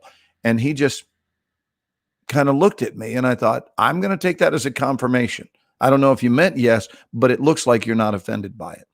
And I said, I'm Glenn. Again, this is out loud. If we were to replay the highlight film, you would see that I'm not embellishing this story. That's the kind of person that I am, is I will talk out loud to a fish. I will talk out loud to the sky, to the clouds. It's there's a lot of power in the power of the spoken word. So I did introduce him. I said, my name's Glenn. By calling you Gil, we'll both have G names, and it feels like there's some additional bonding there. And then I said, I'm here to change your life, out loud. And I picked up the bowl and said, and now I'm going to prove it. And I walked him, this is in no time flat. I walked him into the bathroom, and I filled the bathtub, checking the temperature of the water all the while, dipping into Gil's bowl and then the tub and the bowl and the tub, back and forth to make sure they were right at the same water temperature, or certainly approximately, because I was going to run an experiment, which I did. And when the tub was filled, I reached into the bowl. I didn't dump the bowl like this. I simply reached into the bowl with my hand. I grabbed Gil, scooped him up, placed him into the center of the tub. And I knew I wasn't going to leave him in the tub very long. I don't know the water difference between the two, but certainly I'm not going to injure him. I'm just wanting to run an experiment. And I put Gil into the center of the tub. Well, what do you think he did? I'll tell you what he did. He sat there looking like this. And after, I don't know, maybe 15 seconds, I saw this motion, followed by, he was moving his eyes around only because this is a brand new environment, which I'm sure was a little bit scary for him, but it's okay. He's looking around, and then he began to swim his familiar circular pattern. And it was the same 6-inch sized pattern that he had learned out of habit in the bowl, despite the fact that the bathtub was much bigger and therefore available for a larger experience of swimming. The problem is he didn't know it. So I let him do that for a while. And then I reached in gently and gave him a gentle nudge. As his circle was going, I'm now nudging him outwardly so that the circle is getting wider and wider and wider until he actually makes contact with the porcelain edge. And when he makes contact with it, the white wall of the bathtub, I thought, that's enough stimulus for tonight. I grabbed him and put him back in the bowl and called it good. And after my long day that next day, I got excited about going out for night number 2 of swimming. And I put Gil into the tub, waited a few beats, and then he started with his familiar pattern again. And once again, I shoved him gently, just nudge, probably better than shove, nudged him gently to the wall. And now he's swimming a wider pattern, and I let him spend more time doing that. And once again, I returned him to the bowl, and I went to work on that third day. Wardrobe fitting on day 2, actual filming day 3. And now I'm excited about what's going to happen in Gil's new Olympic-sized swimming pool, my bathtub in my hotel room. And it was on night number 3 that I put him in there, and Gil began swimming a wider circle on his own. And my body received such a massive rush. Like, whoa, this is awesome. He's discovering that he can swim in bigger circles. Where is the world to observe this? Well, I want witnesses. And I thought, you are going to tell this to so many audiences and bring them into the experience of what it was like to be in the bathroom with this goldfish as he was discovering what was available for him in life. Well, it was night number 4. That was on night number 3. On night number 4, he made it all the way on his own, and it was immediate. I put him in the tub. He's like, I know the drill. And he heads all the way to the edge of the tub where Gil, my new friend, discovers for the first time in his life the art of the straightaway. Because if you think about it, all he had done was these circular patterns. That's all he had known. And now he had learned about the bigger circular pattern, but now he gets to the edge and darts down one end. And I thought, he's never done that in his life. And I'm sure this was akin to having an orgasm for him. I mean, he was hauling butt and going around the corner and hauling butt back the other way and then hauling butt again. And I got so excited watching him that I ripped off my own clothes and got in the tub with him. That was cool. I had looked at that original bowl that he was in, and it contained gravel. It contained a little castle. It contained water. And a couple of times a week, a little bitty fish food. And it was made of glass. And that was the extent of, and that's why I made the decision to step it up. Well, now on night number 4, I am in the tub, and metaphorically speaking, I have become Gil's new castle. And he is swimming around me madly. And I'm becoming emotional because I'm loving it. I'm loving that I've had such a positive influence on this goldfish's life. And he's swimming madly and madly and madly. Well, we did this every night, and I'll speed the story along. Every single night, and by this time, Gil knew the drill. He knew that I was going to walk him in, put him in the tub. He was going to begin swimming madly around the edge and having the time of his life. It was like taking your dog for a walk, only I was taking my goldfish for a swim. And every night I got in the tub with him. Now we move the story forward to the final day. And it's about 10 o'clock in the morning, and I am taking a shower, and I decide in the shower, I'm getting ready for the day, that I'm going to turn it into a swim with Gil. And I'd never taken him swimming in the daytime. It was only at night. But I went in and I looked at the tub. I looked at his bowl rather, and I said, one more time, Bubba, one more time, because I've got to check out here pretty soon. And I picked up the bowl and I took him into the bathroom, and I had already kept the tub water and dropped him in, and he did his mad thing, and I got in. And as he was swimming around me, because I was kind of huddled up to make room for him along the edges so that he could circle me, because I'm a big enough guy. At that time, I probably weighed 195 pounds, something like that. And I weigh about 200 pounds now. So he was circling me, and I started crying. And I don't mean a little tear. I mean, seriously crying. And the reason I was crying, I remember it so vividly, is because I realized that while, yes, I have enhanced his life and broadened his horizons, now I'm getting ready to leave. And here's what I know. I know unequivocally that he will never have another roommate like me. And that's when the tears started flowing. And as a result, it means that Gil is going to be relegated back to his little bowl and robbed of this more expansive version of life. And it got to me. It really got to me. And I was massively teared up, which explains why 30 minutes later, I was down in the lobby with my luggage in one hand and Gil in the other, in his bowl.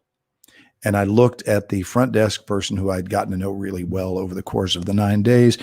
And I said, I know a lot of people steal your towels, but I'm going to take your goldfish. I'm not going to steal it. I want you to bill me for him. Charge me for the glass and the gravel in the house, everything. Just put it on my bill. And Gil, but we have been upstairs bonding in room 923. And we are too close. And I had gotten to know this lady, as I said, and she's like, oh, and I said, we've been bonding. Actually, if I can be honest with you, we've been swimming every night in my tub. And she went, oh my gosh. And she got emotional. She goes, somehow I don't think you're kidding. I said, no, we really have. She said, that seems like something you would do. I said, we've done it every night. And we're very close buds. And I don't want to leave him stuck in this bowl. So I want to take him with me. And she said, that is the most touching thing that has ever happened on my shift.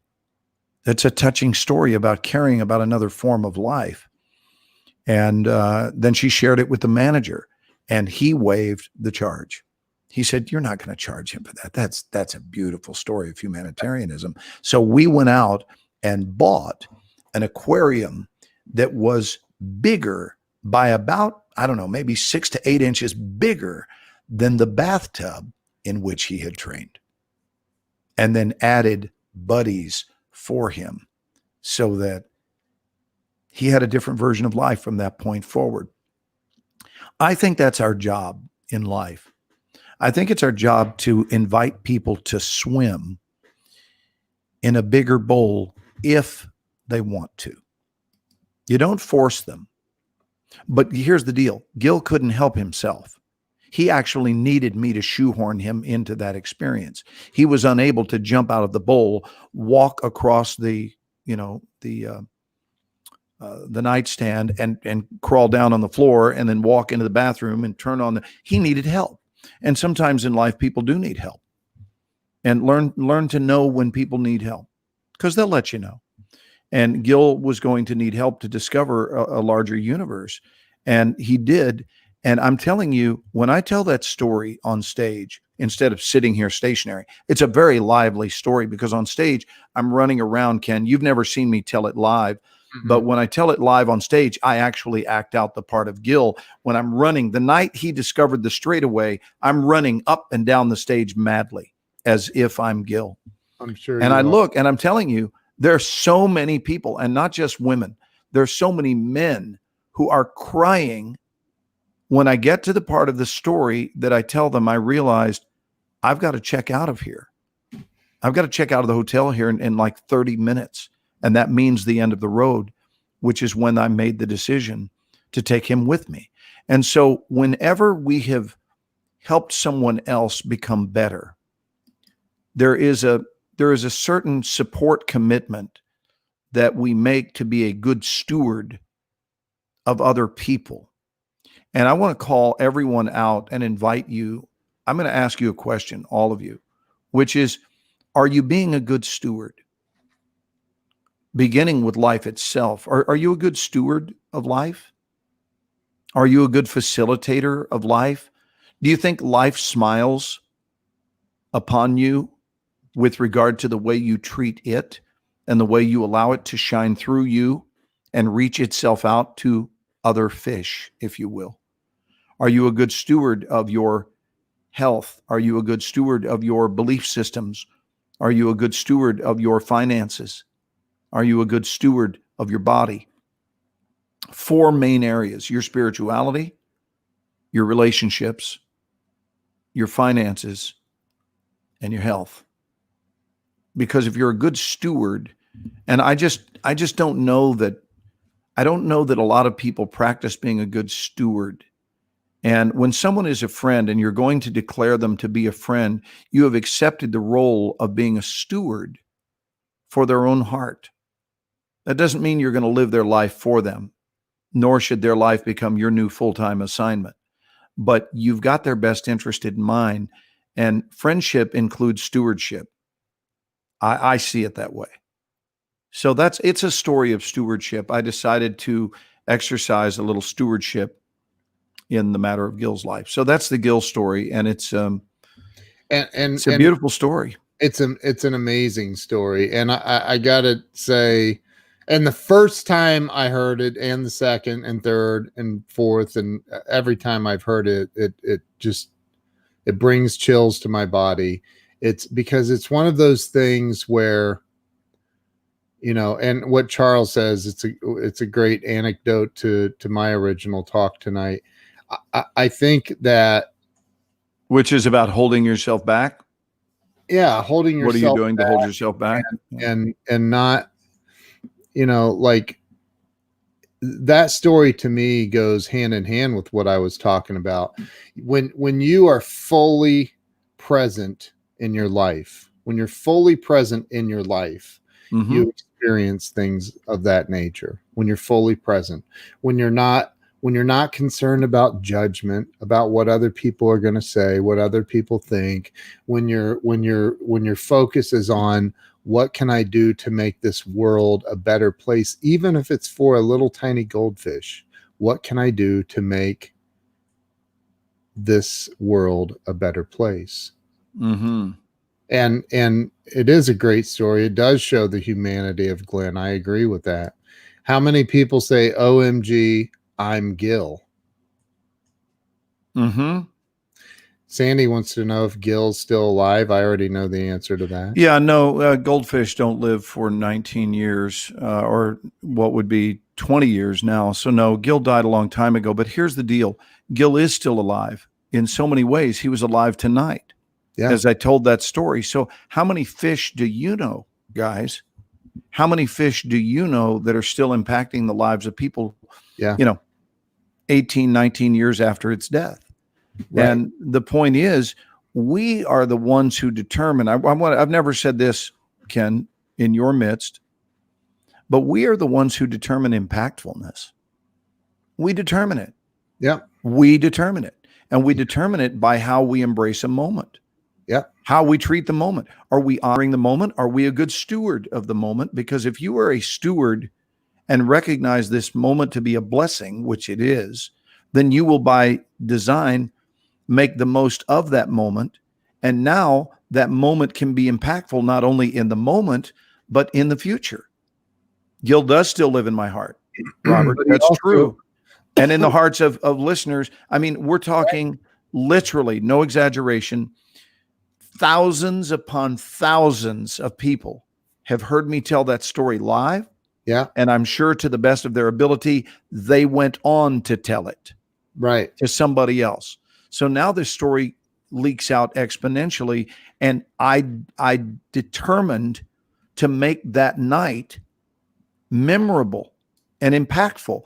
All I have to do is think about only me, set the luggage down, think only about where am I going to eat dinner, ignore the fish the entire time I'm there, with the exception of just, one momentary glance. Oh, that's interesting. They have a fish.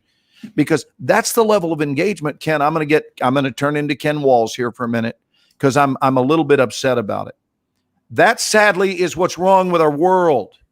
Yep. What's wrong with our world is we're running away from what we're being invited to feel. So I'm in a hurry, put the bag down. I'm going to go get dinner. And the next morning, I'm in a hurry. I'm going to get up and shower. And I notice the fish is there, but no engagement of it. How many things in your life are sitting on your dresser, metaphorically or literally, awaiting engagement? This moment is waiting for you to make it special. This moment is waiting for you to pole vault into your own future. Or are you going to just sit still and go, ho hum, another day, another dollar? Well, that's life. And I got to tell you, if you look at my face right now, this is not the face of success. Another day, another dollar. Nor is it the tonality of success. Another day, another dollar. Well, I guess I could always do something. Yes, I could always make life special. Tonality is where our truth leaks out of us. So find some vibrancy in your tonality. Find some aliveness in you. And what can you do to create this moment special? Ken, I think when we go live, that's our way of taking Gil to the bathtub. Yep. If we wanted, you and I could sit and just watch TV. And there's nothing wrong with watching TV. Or we could hold each other's hands because we are good stewards. We are good stewards of one another's heart. I know you know it. Yeah. I know it. Yeah. And we take that connection and we air it out live, which is essentially placing the world into their own respective bathtubs. Yeah. I don't know if you ever realized that. You just went into the bathroom with me and became my partner. And our job is to lift humanity and place it in the bathtub and let them swim in a larger circle. Yeah. To celebrate what it's capable of being. What is your life capable of being? Helping others understand that, to reveal there's more to you than you are allowing. And Ken does it really well. And this right here, living the dream. When this right here, what are you showing me? Oh, I'm sorry. Living the dream, up from Charles. I thought you were showing me a t-shirt. No, when Charles Coachman's comment. I'm how you doing, man? Oh, I'm living the dream. Dude, what? No, you're not. No, you're not. You're creating your dream or your nightmare or whatever. You gotta own the stuff. And let's see what Nicholas has to say. Thank you so much for your time. This moment speaks directly to a situation in my life. I just moved to a new city for the first time in my life. I'm 23 to here in San Francisco. You have truly loved me in this speech. I would love to meet you both one day. You have truly made my sober Saturday night special. Dude, that's awesome, man. We bless your move and your future there. Yeah, Nicholas, man. That's fabulous. But listen, brother, it's not even a special calling. It's just what we do. Our moral imperative as human beings is to assist one another in having as good a time and as good an experience as can possibly be had here. And as expansive, not expensive, as expansive an experience as can be had. When we are the facilitators of others having an expanded experience, it's not so surprising that people wind up liking you. Dude, I really think we need to take the Ken and Glenn show to some we need to take it on the road. I would never, ever not do that. I know. And I think that we need ambassadors in places like San Francisco and other cities that arrange to, sell tickets and get people. I mean, and I'm not trying to make, but our time is valuable and there's travel expenses and everything else. So, if we set it up where we come in and we'd have a blast. Yeah. And we'd be making a difference in the world. We would be making. But again, I want to ask everyone, the answer is yes in advance, Ken. Yeah. If I'm not on the set doing The Resident, I mean, obviously Fox Television owns me during the year, but I've got a tremendous amount of off time and my weekends are invariably free, as evidenced by the fact that how much time do I spend online with you? We Right. could be doing this live in big auditoriums, and I know beyond a shadow of a doubt it would be well received. Yeah. Go ahead and read that one, Ken. I have That's a from my buddy John. I have a scorpion. Sounds weird, I know. I'm scared of I think he meant of scorpions, but I got into my house and fell in a plastic. It got in my house and fell in a plastic container. It couldn't get out. I started to kill it, but didn't. It couldn't hurt me, so I left it alone. I check on it daily, even through a bag that had just died in there. I haven't decided what I'm going to do with it. Haven't named it. Well, if you don't feed it, it will die. Corey's got his truly genius, bud. That was genius right there. John's like, no, Sherlock. So I got you. Corey's got us covered in Denver. All right, we need ambassadors, but let's talk about this. Yeah, so John, name it, and make sure you find out. I would go to the internet and find out what scorpions eat. And here's the other thing. I don't think you want to keep a scorpion in a jar because you're doing the opposite of it. You're imprisoning that scorpion. Yeah. So that scorpion comes from a much bigger world. So you don't want to shrink its world. That would be the opposite of the Gill story. So if you're not going to kill it, which I agree with you, don't do that, then find a way to just place it outside and have a little ceremony and send it on its way. Just send it on its way. It knows what it needs to do. And I wouldn't try to keep a scorpion in a jar. That's not good for the scorpion, you know? So, hey, we got Kellen and Charles, and it sounds like Nicholas might even pitch in and get us set up in the Bay Area. So there we go, dude. I mean, I think it would be fun. I think we could impact a lot of lives. Plus, we would get to meet people face to face.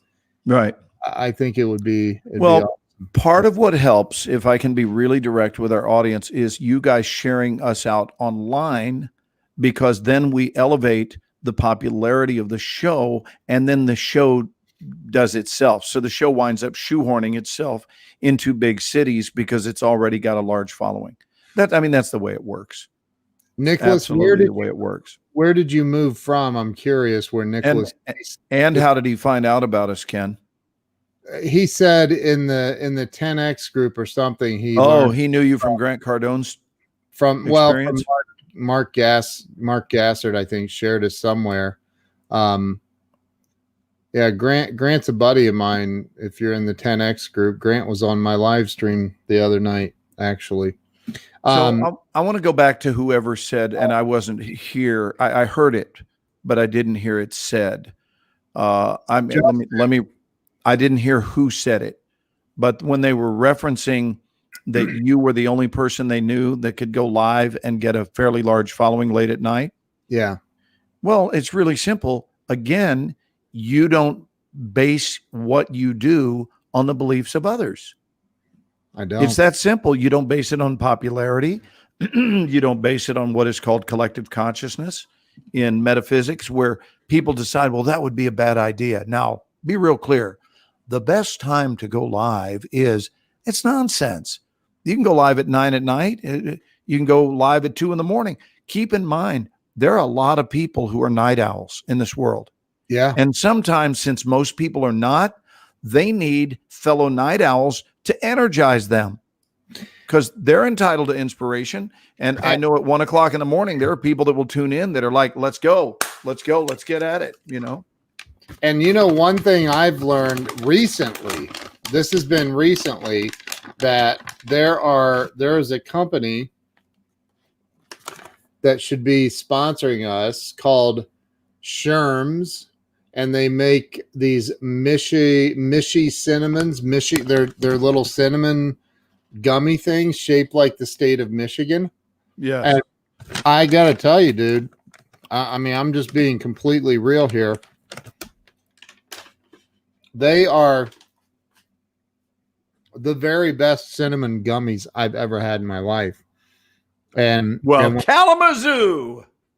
When I was in Michigan with my client and dear friend Laura Bramlett Wilkerson, who joins us quite often on here, She hooked me up with this huge gift bag. It was so nice of her. And in it was a bag of these gummies. They were so good that I ordered more. Nice. And I strongly recommend that everybody try them. So anyway, Larry Schneider has Kansas City covered. Robert Brooker says we can have lunch in the CN Tower, which is great. I've never been to Toronto. I have. I've actually spoken on stage in Toronto. That was really, really cool. And during that trip, I got a chance to go down and see Niagara Falls. Dude, Toronto is like a 6-hour drive for me. It's like nothing. Yeah. So how come you never went up there? I just haven't.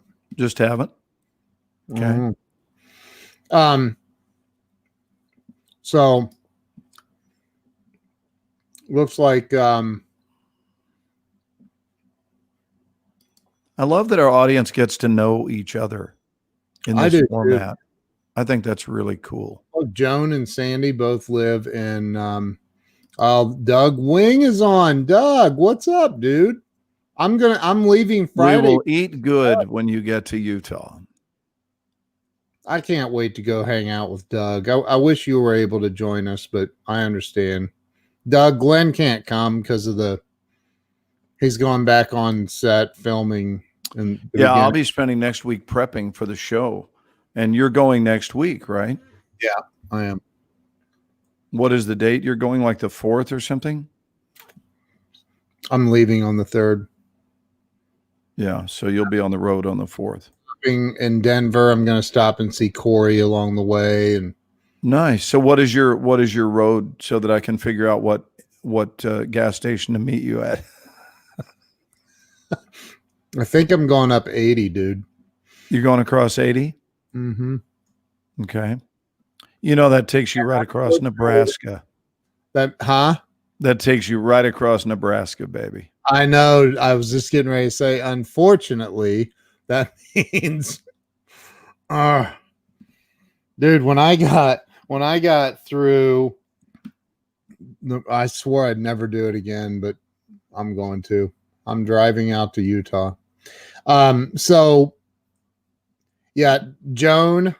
So if you guys don't know my buddy Frank Crenity, yeah, stop. I'm actually, I think I'm going to be somewhere. I don't know where I'm stopping yet. Joel Burr lives in Nebraska, in Omaha, right? Isn't that the only city? Well, there's Lincoln. Yeah, but Omaha is where what's his name, Warren Buffett is, right? I think. Yeah, I think. Yeah. Anyway, I was looking. I think that may be where I end up staying. I can't even believe I'm staying in Nebraska. Anyway, so yeah, I went to Omaha once to do a speech, and packed auditorium, and I looked out, and everyone in the audience looked like they were all there as couples, and they all looked like that picture known as American Gothic. You know, where the guy's got the pitchfork. You know that? And it was this. And I'm doing funny stuff on stage, man, and it was the whole time.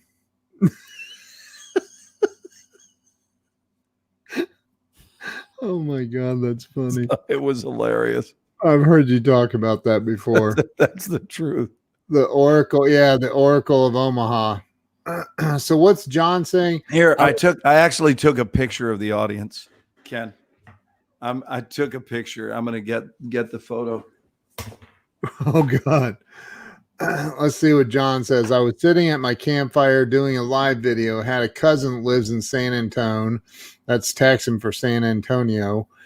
He was watching the campfire and asked me to play something on my mandolin. I did. For a moment, we were sitting together at the campfire, just enjoying fellowship. That's awesome, man.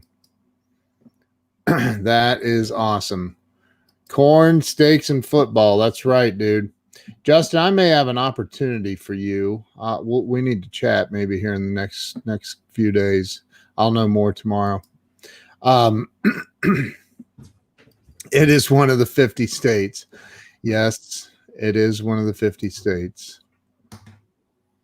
It is definitely Nebraska is definitely one of the 50 states. It happens to be the most boring state to drive 6.5 hours through. I'm not judging. I'm just saying. Here is my picture of the audience.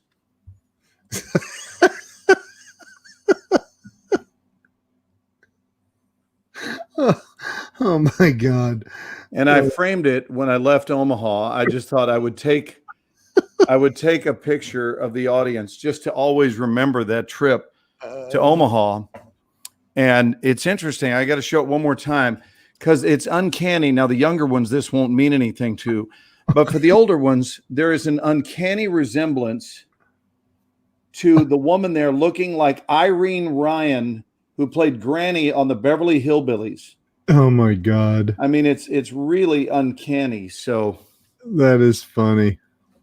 Anyway, it was not my target demographic for my message. Because what's how that? Does Justin knows so much about Omaha, Nebraska? Well, it sounds like he's been to a couple of steakhouses there. I mean, for real. Are you from Omaha, Justin?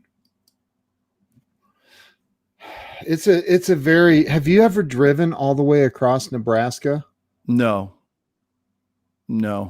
It's an experience. Primarily because I never had the urge. Oh, Justin grew up in Omaha. You said, Justin, let me ask Justin a question. So, Justin, isn't there something called the something desert in Nebraska? Something that you like a desert you drive through? It's like the red or the some kind of a desert. It's like a 6 or 6.5 hour drive all the way across Nebraska. And I literally got out. Pretty flat. I think in Wyoming, and I got out of my car and I looked back and I may have actually given it a couple of finger signals. Desert Dome. Desert Dome. He's saying it's called Desert Dome. Yeah, and that maybe it wasn't Nebraska then. It was something something desert. The red desert or the desert, the I don't remember. It was something. Anyway, the Sand Hills is the western part. Yep. I wound up doing a movie across the river called The Crazies in Iowa because I'd gotten to know some people when I was in Omaha. And I liked it. Obviously, I had a good time there. It's just that I was speaking a different language. And so I just changed my routine. That's all I did when I realized this presentation is not lining up with this particular audience. Therefore, adjust. And I adjusted. But I got to meet some wonderful people. And this was afterwards. In Omaha? Well, my talk I was hired to do was in Omaha. And then I went back to a little town called Creston, Iowa. For those of you who have a map playing along, Creston, Iowa is a great city to visit if you'd like to be swept up by a tornado. If you're looking for activity, you're not going to find it there. Oh, no. The most exciting thing we did while we were in Creston was seal ourselves off in the hotel room. Yeah. But we shot a film there called The Crazies. And it was, man, the storms that they had while we were there. Whoa. It's insane. I was in Des Moines, Iowa. I spent a week in Des Moines one night. Yes, I know. Des Moines is a French, it's French. You know what it stands for? Void of life. Des Moines is French for void of life. That's where my buddy Joe Soto is from. I am totally playing. My buddy Ron Schock made that one up. He's a stand-up comic out of Amarillo. He goes, I spent a long week in Amarillo one night on stage. And then he said, Des Moines stands for void of life. It's funny. Okay, so back when I was in Des Moines, I was still drinking. I was single. I was like, okay, I was out. I was there for 30 days. It did feel like a year. And I got to tell you something, man. Going across Iowa, there's a lot of wind. Like, here in Well, Ohio, there's nothing to block it. we think it's windy in Ohio, but dude, in Iowa, it's a different kind of wind. And there's triple trailer semis blown over, toppled over on the interstate. And I was like, that is not a good sign. The fact that there are like they couldn't handle the wind, so they just toppled over. Mm-hmm. Like, what? That had to be terrifying for the Do you know that there are people who can't handle our show and they just topple over? Dude, so every week we topple over individuals right and left, Dude, it's I like that whole like look, Iowa, Nebraska, Kansas, I've driven across all of them, and I am here to tell you that there's not one that's more boring than the other as far as driving all the way across one of them. Well, it's all about the people. The people are what make a place interesting. There aren't any. There aren't any people in Iowa? Did they all leave? Did they all leave? No, but like there's just like you literally have to like you don't see that many people. I'm pretty sure intercourse is still a popular sport in Iowa. Dude, I'm saying pretty sure. When you get way out away from the cities, there's nothing, man. And I if memory serves me correctly, that's kind of the way Nebraska was too. And I know that's the way Kansas is because I've been through Kansas too. I'm pretty sure that's the point of origin of, man, I'm having a field day today. Yes, because you're standing in a field. Tammy says, just ask a Huel hoser. What's that? He's a hoser. He's a hoser. Self-driving cars are coming. You can nap or go live when driving. Right. Right. So, that's the thing, man. I happen to have a car that does a pretty good job at driving itself. So I'm going to be. Huel Hauser, not hoser. Huel Hauser, Huel Hauser was big on educational television. Oh. And he did it like a travel show. Yeah. Joan says intercourse. No, it's not. I'll bet it is. I'm going to look right now. I'll bet you intercourse probably is, or Joan would not have said that.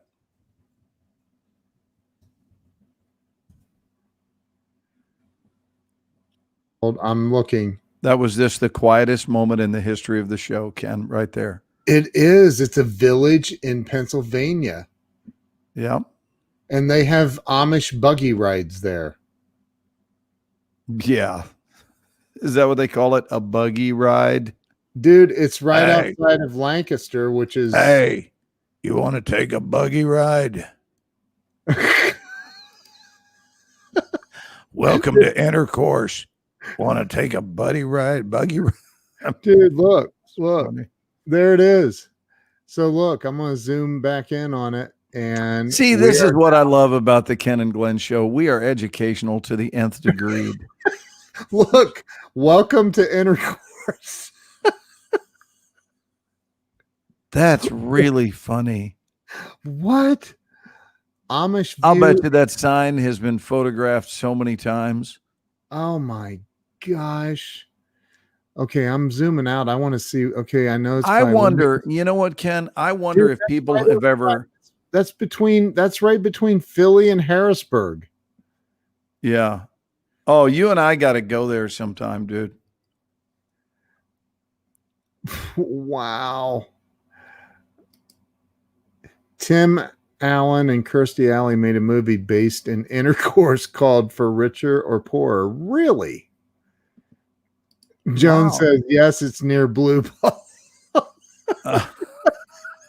Now look that up and see if that's true also.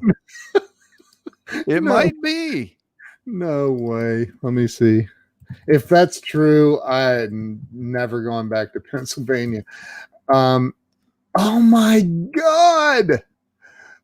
It is true, dude. It's I true. knew it would be. Oh my God. Hey, our first 2 shows on our national tour need to be in intercourse and blue ball. There's Hey guys, we just made the announcement. We just made the announcement tonight that Ken and I are going to start the national tour in either intercourse or blue ball. I think it needs to be in intercourse because that's how all things start. Ken, we're going to intercourse. And look, because that's how all lives begin. It's very close to the Gap. How about what if on its city limit sign it said, "Welcome to Blue Ball, the town that almost got there"? Oh my gosh. Let's see what it says. East Earl Township, Blue Ball, named for the Blue Ball Hotel, founded in 1766. What a name for a hotel. The Blue Ball Hotel. Wow. Wow. Don't even get me started down that path, man. That's crazy. Look, you can tell people in intercourse how they outswam. And you know what they would say? I don't care. Eat your mashed potatoes. Oh my God. Just eat your mashed potatoes and enjoy your coffee. Look what Kellen says. When you're in California, I used to live in a town called Rough and Ready. Look that one up. Oh, you guys are learning. Those of you who stayed with us, see, there are advantages to staying tuned when we go long like this. Usually we get into the obscure. We never open with the obscure. But if you stay with us, we get into some incredible stuff late at night. There's a Rough and Ready PA too. Hey, Brad Leland just popped in. Oh, did he really? Working blue tonight, eh? Where is he? What's up, Brad? Oh my God. This is ridiculous. Look at this. Dude, are you still live? Only freaking Ken Walls can do this. Live at 1 a.m. with 20 active watchers. Power moves. Power. Nice. Dude, look at this. There is there. Oh, there. And some people are just getting started with us. Some people just now sat down with a sandwich. I'll promise you, somebody just walked in and lit up a sandwich. Okay, but there's a Rough and Ready, Pennsylvania too, bro. There's a Rough and Ready. And it's really not that far from Blue Ball or intercourse. Look, there's Lebanon. I don't know how they say it there. Yeah. I feel like I'm close to it. There are a couple of funky towns in Texas. I know there's one called Old Dime Box. There's Blue Ball and there's intercourse. And then right up the road is Rough and Ready.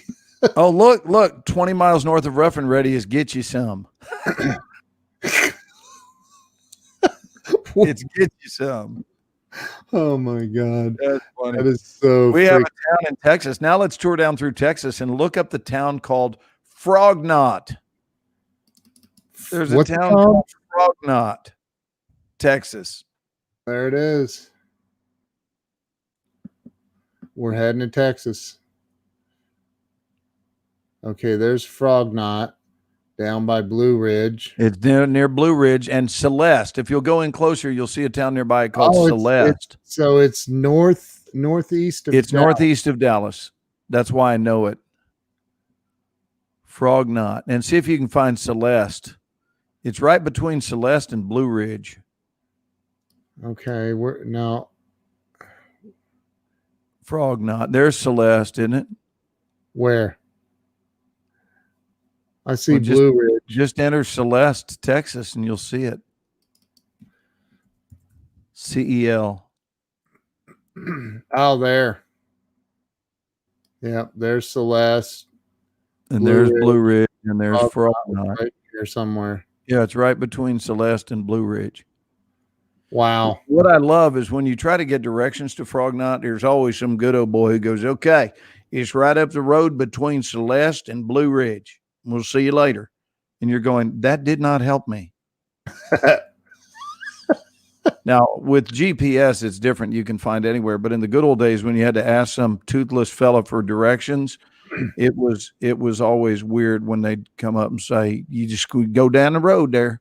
And it's right between Blue Ridge and Frog Knot. And you're thinking, thank you. I don't know either one of those towns either, but you're a reservoir of helpfulness, sir. There's Rough and Ready. Okay. And now show us where you're going in Utah, Ken, since you're going on a trip. I am going to Salt Lake City, bro. That's right here. Whoa. Super zoom in effect.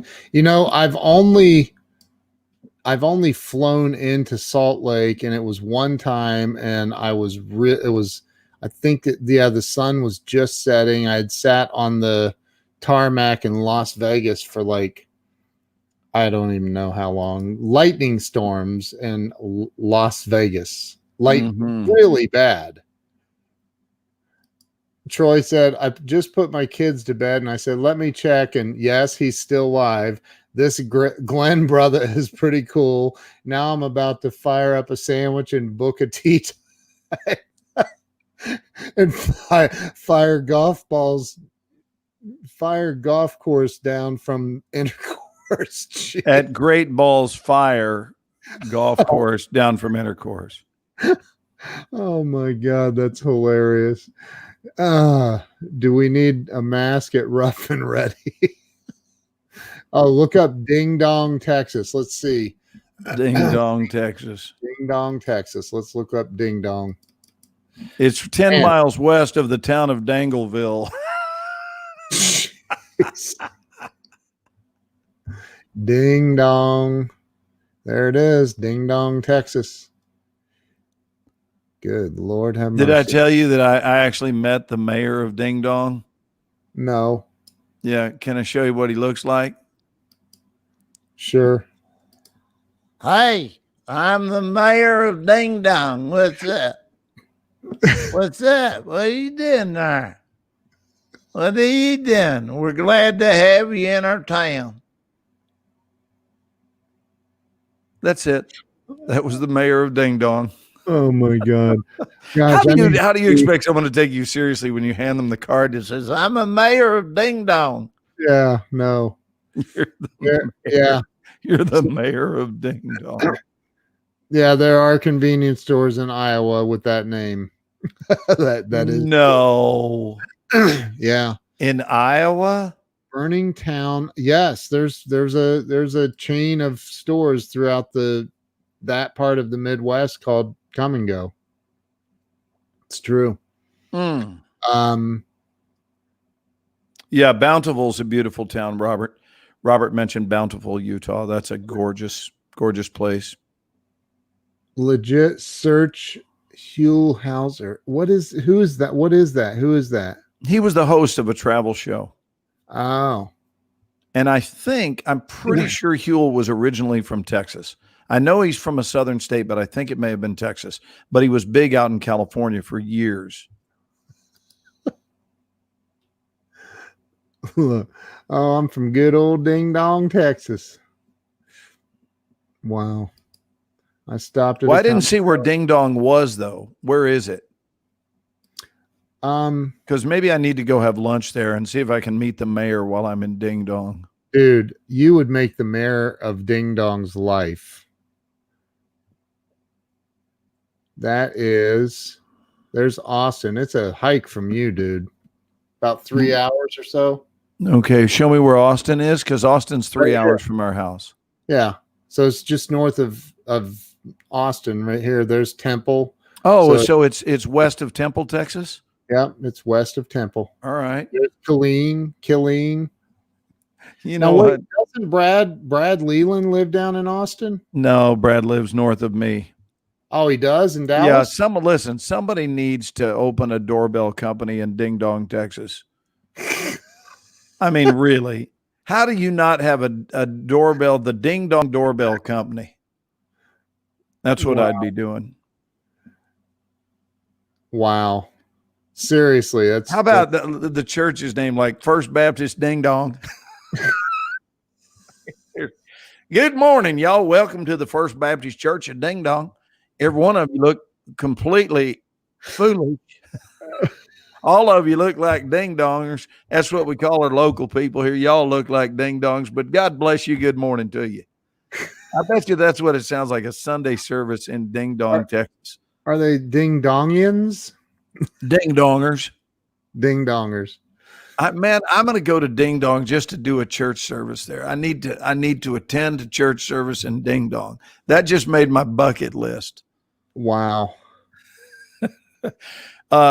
Drop a 1 if you would like to attend a church service in Ding Dong, Texas. With Glenn. That Because church I will make an outing. Ken, I will make an outing if we do Joan and I did a rendezvous like this years ago. We did. Joan, am I telling the truth or what? We did a rendezvous because I was doing a series at that time called CSI on Never heard of it. CBS television. And a lot of people, see, look, we got 2 people signed up, 3 people signed up that want to go to a church service in Ding Dong, Texas. Look at this, Ken. They're lining up to go to Ding Dong.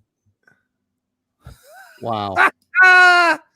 Ken Walls. Dude, can you it. imagine if like look, there's Laura. Laura, I was just telling everybody about my new addiction thanks to you. Traveling So with Ken and Glenn. We need to get Sherms to sponsor the Ken and Glenn show. Traveling with Ken and Glenn. We're going to take people to intercourse. or would we say we'll guide them through intercourse? Well, we should hire a local to guide us through intercourse. I'm your local intercourse guide here in Intercourse, Pennsylvania. We should knock on the mayor's office and say, is there someone who could guide us through intercourse? And then I'll say listen, I'll knock on the mayor's office and then I'll say, we're here to see your ding dong. If we want to see the town, we'll say, show us your ding dong. Oh my gosh. It'll be beautiful. Amy said road trip. B. Daniels says you guys are kryptonite still on here. Dude, hey, we just came from Blue Ball and we were looking for the local intercourse guide. Guide to intercourse. Laura said, oh boy, I will catch the replay. If you can. Right. Oh my God, that is so funny. Holy moly. Woo. Well, it's when the town that named itself when you couldn't quite make it all the way to intercourse. Yeah, and in intercourse, they don't call them masks. They call them prophylactics. Nice, Ken. Oh, Lord. Okay, so we do have Ball Play, Alabama. Troy, is this a suggestion that just came in? Yeah, is something to look up? Troy recommended we look up Ball Play. There's Ball Play Creek, or down there they would call it Ball Play Creek. Mm-hmm. Alabama. Yep. That's right outside of Gadsden, Hoax Bluff. My goodness. Why do we have towns with these names in this country? There's a town just north of Dallas called Plano. Look, can you imagine being a police officer there in intercourse, calling your wife and telling her you just got a ticket? And yes, right. You know where Plano is? I do. It's north of Dallas. It's only about 15 minutes from me. You know what they call a house there? Just a plain old house.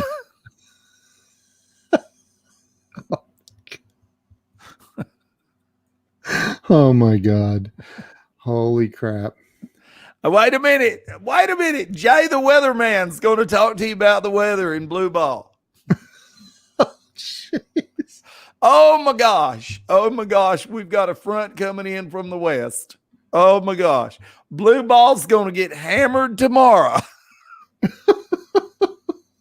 That's my character called Jay the Weatherman. Oh my Let me God. talk to you. We'll be back after this word from our sponsors. We're going to give you the 5-day forecast. Y'all stay tuned. And That this was all. segment is That was brought all to for by you. Sherm's Candies out of Michigan. Wait, say that again, Ken. I said, and this segment is brought to you by Sherm's Candies out of Michigan. Nice. Loco, Texas. Wow. Hey, dude, I have to leave tonight, and I normally don't, but I am he who is hungry. I need to go, dude. We're We'll good. go. It's late. You've done your job. You've been 2.5 of service. hours. Yeah, that was for you, Susan. I love you, honey. And Jay loves you too. I'll be honest with you. Jay loves you too. It's like always talking about whatever the meteorological condition is. And the thing is, he gets very excited. And when he's depressed, my buddy Jay, he's like, oh my God, I'm so depressed. It's hilarious. He goes, I've been feeling down all day. I've been feeling down. It cracks me up. He is so happy when he reports how down he is. I'm pretty sure I'm depressed. I can't believe it. I've been feeling down all day. You're going, dude, you should sell your depression to people to cheer them up. Oh my God. All right, dude. Listen. Good night, buddy. I love you. Hey, Tell them about tomorrow night, Ken. hey, tomorrow at 8 p.m. Eastern Standard Time, 5 p.m. Pacific, and whatever other time zone you might be in, somewhere there in between. We have people join us from Australia, all over the world. Join us on the Ken and Glenn show with a guy named Scott tomorrow night, 8 p.m. Which they will be doing from Intercourse, Pennsylvania. You know, yeah. You know Otherwise, what? they could end Somebody, up in blue ball. but we need to get we need to increase our popularity in some of these rural American towns. You know, we really do. Hey, you're welcome, Tammy. We Thank- have fun. thank We do you. have fun. Justin, thank you, thank you, thank you. Hey, if a group wants to go to a church service in Ding Dong, Texas, if you want to have that experience, I wasn't joking. Joan, I know you'll do it. And it's just a stone's throw away from here. So I could technically Delilah- leave that.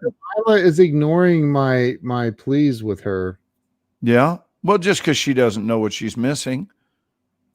If she knew what she was missing, she wouldn't miss out. You know? Well, you know, I haven't given up yet completely. Well, there's no need because you never know. Oh, gosh. Justin says there's a Climax, Georgia. Yeah. Look that one up. Did you look that up? No, I thought we were leaving. Well, it would be appropriate to leave on a climax. Jeez. Well, it would. Wow. Okay. There's climax. And where is that? Because I Yeah, work in Georgia. I work in Georgia. I want to go visit. It's just north of Tallahassee, dude, up where you were working. There's Oh about- my gosh, I made a movie right near it. Yeah, you were up and whereabouts? I Up was in just Houston? north of Tallahassee. It starts with an M. Somethingville. Not multi, not No, Thomas. right above Tallahassee. Right across the state line into Georgia. Well, Where's Tallahassee, but I can't see it. it's right here, Oh, okay. right there. So there's somethingville. Thomasville. Yeah, Thomasville. That's where we were. Well, you were right down the road from Climax. Wow. Wow. Yeah. Cool. All right. Yeah. Well, have a wonderful night, everybody. We enjoyed being with you as we all do, always Sure. do. And we will be back tomorrow night at 8 Eastern, 7 Central, 6 Mountain Time, and 5 Pacific. Phil, Phil has golfed at Climax. Really? You made a movie just outside of climax. Right. Huh. Interesting. Okay. All right. Listen, I cannot believe what Ernest just posted. I'm done. I'm done. I'm out. All right. Listen. Thank you for that, though, Ernest. Thank you for the laugh on the way out the door. Thank you to everyone for being on here and everything. So make sure that you then the hits just keep on spinning. So all right, listen, you guys have a great night. Make sure you join us tomorrow evening on the Ken and Glenn show. Scott, 8 p.m. Eastern, 5 p.m. Pacific. Are you playing our video out tonight? Bye. Say See bye. you, dude. Good night, everybody. Good night. Don't leave, Glenn.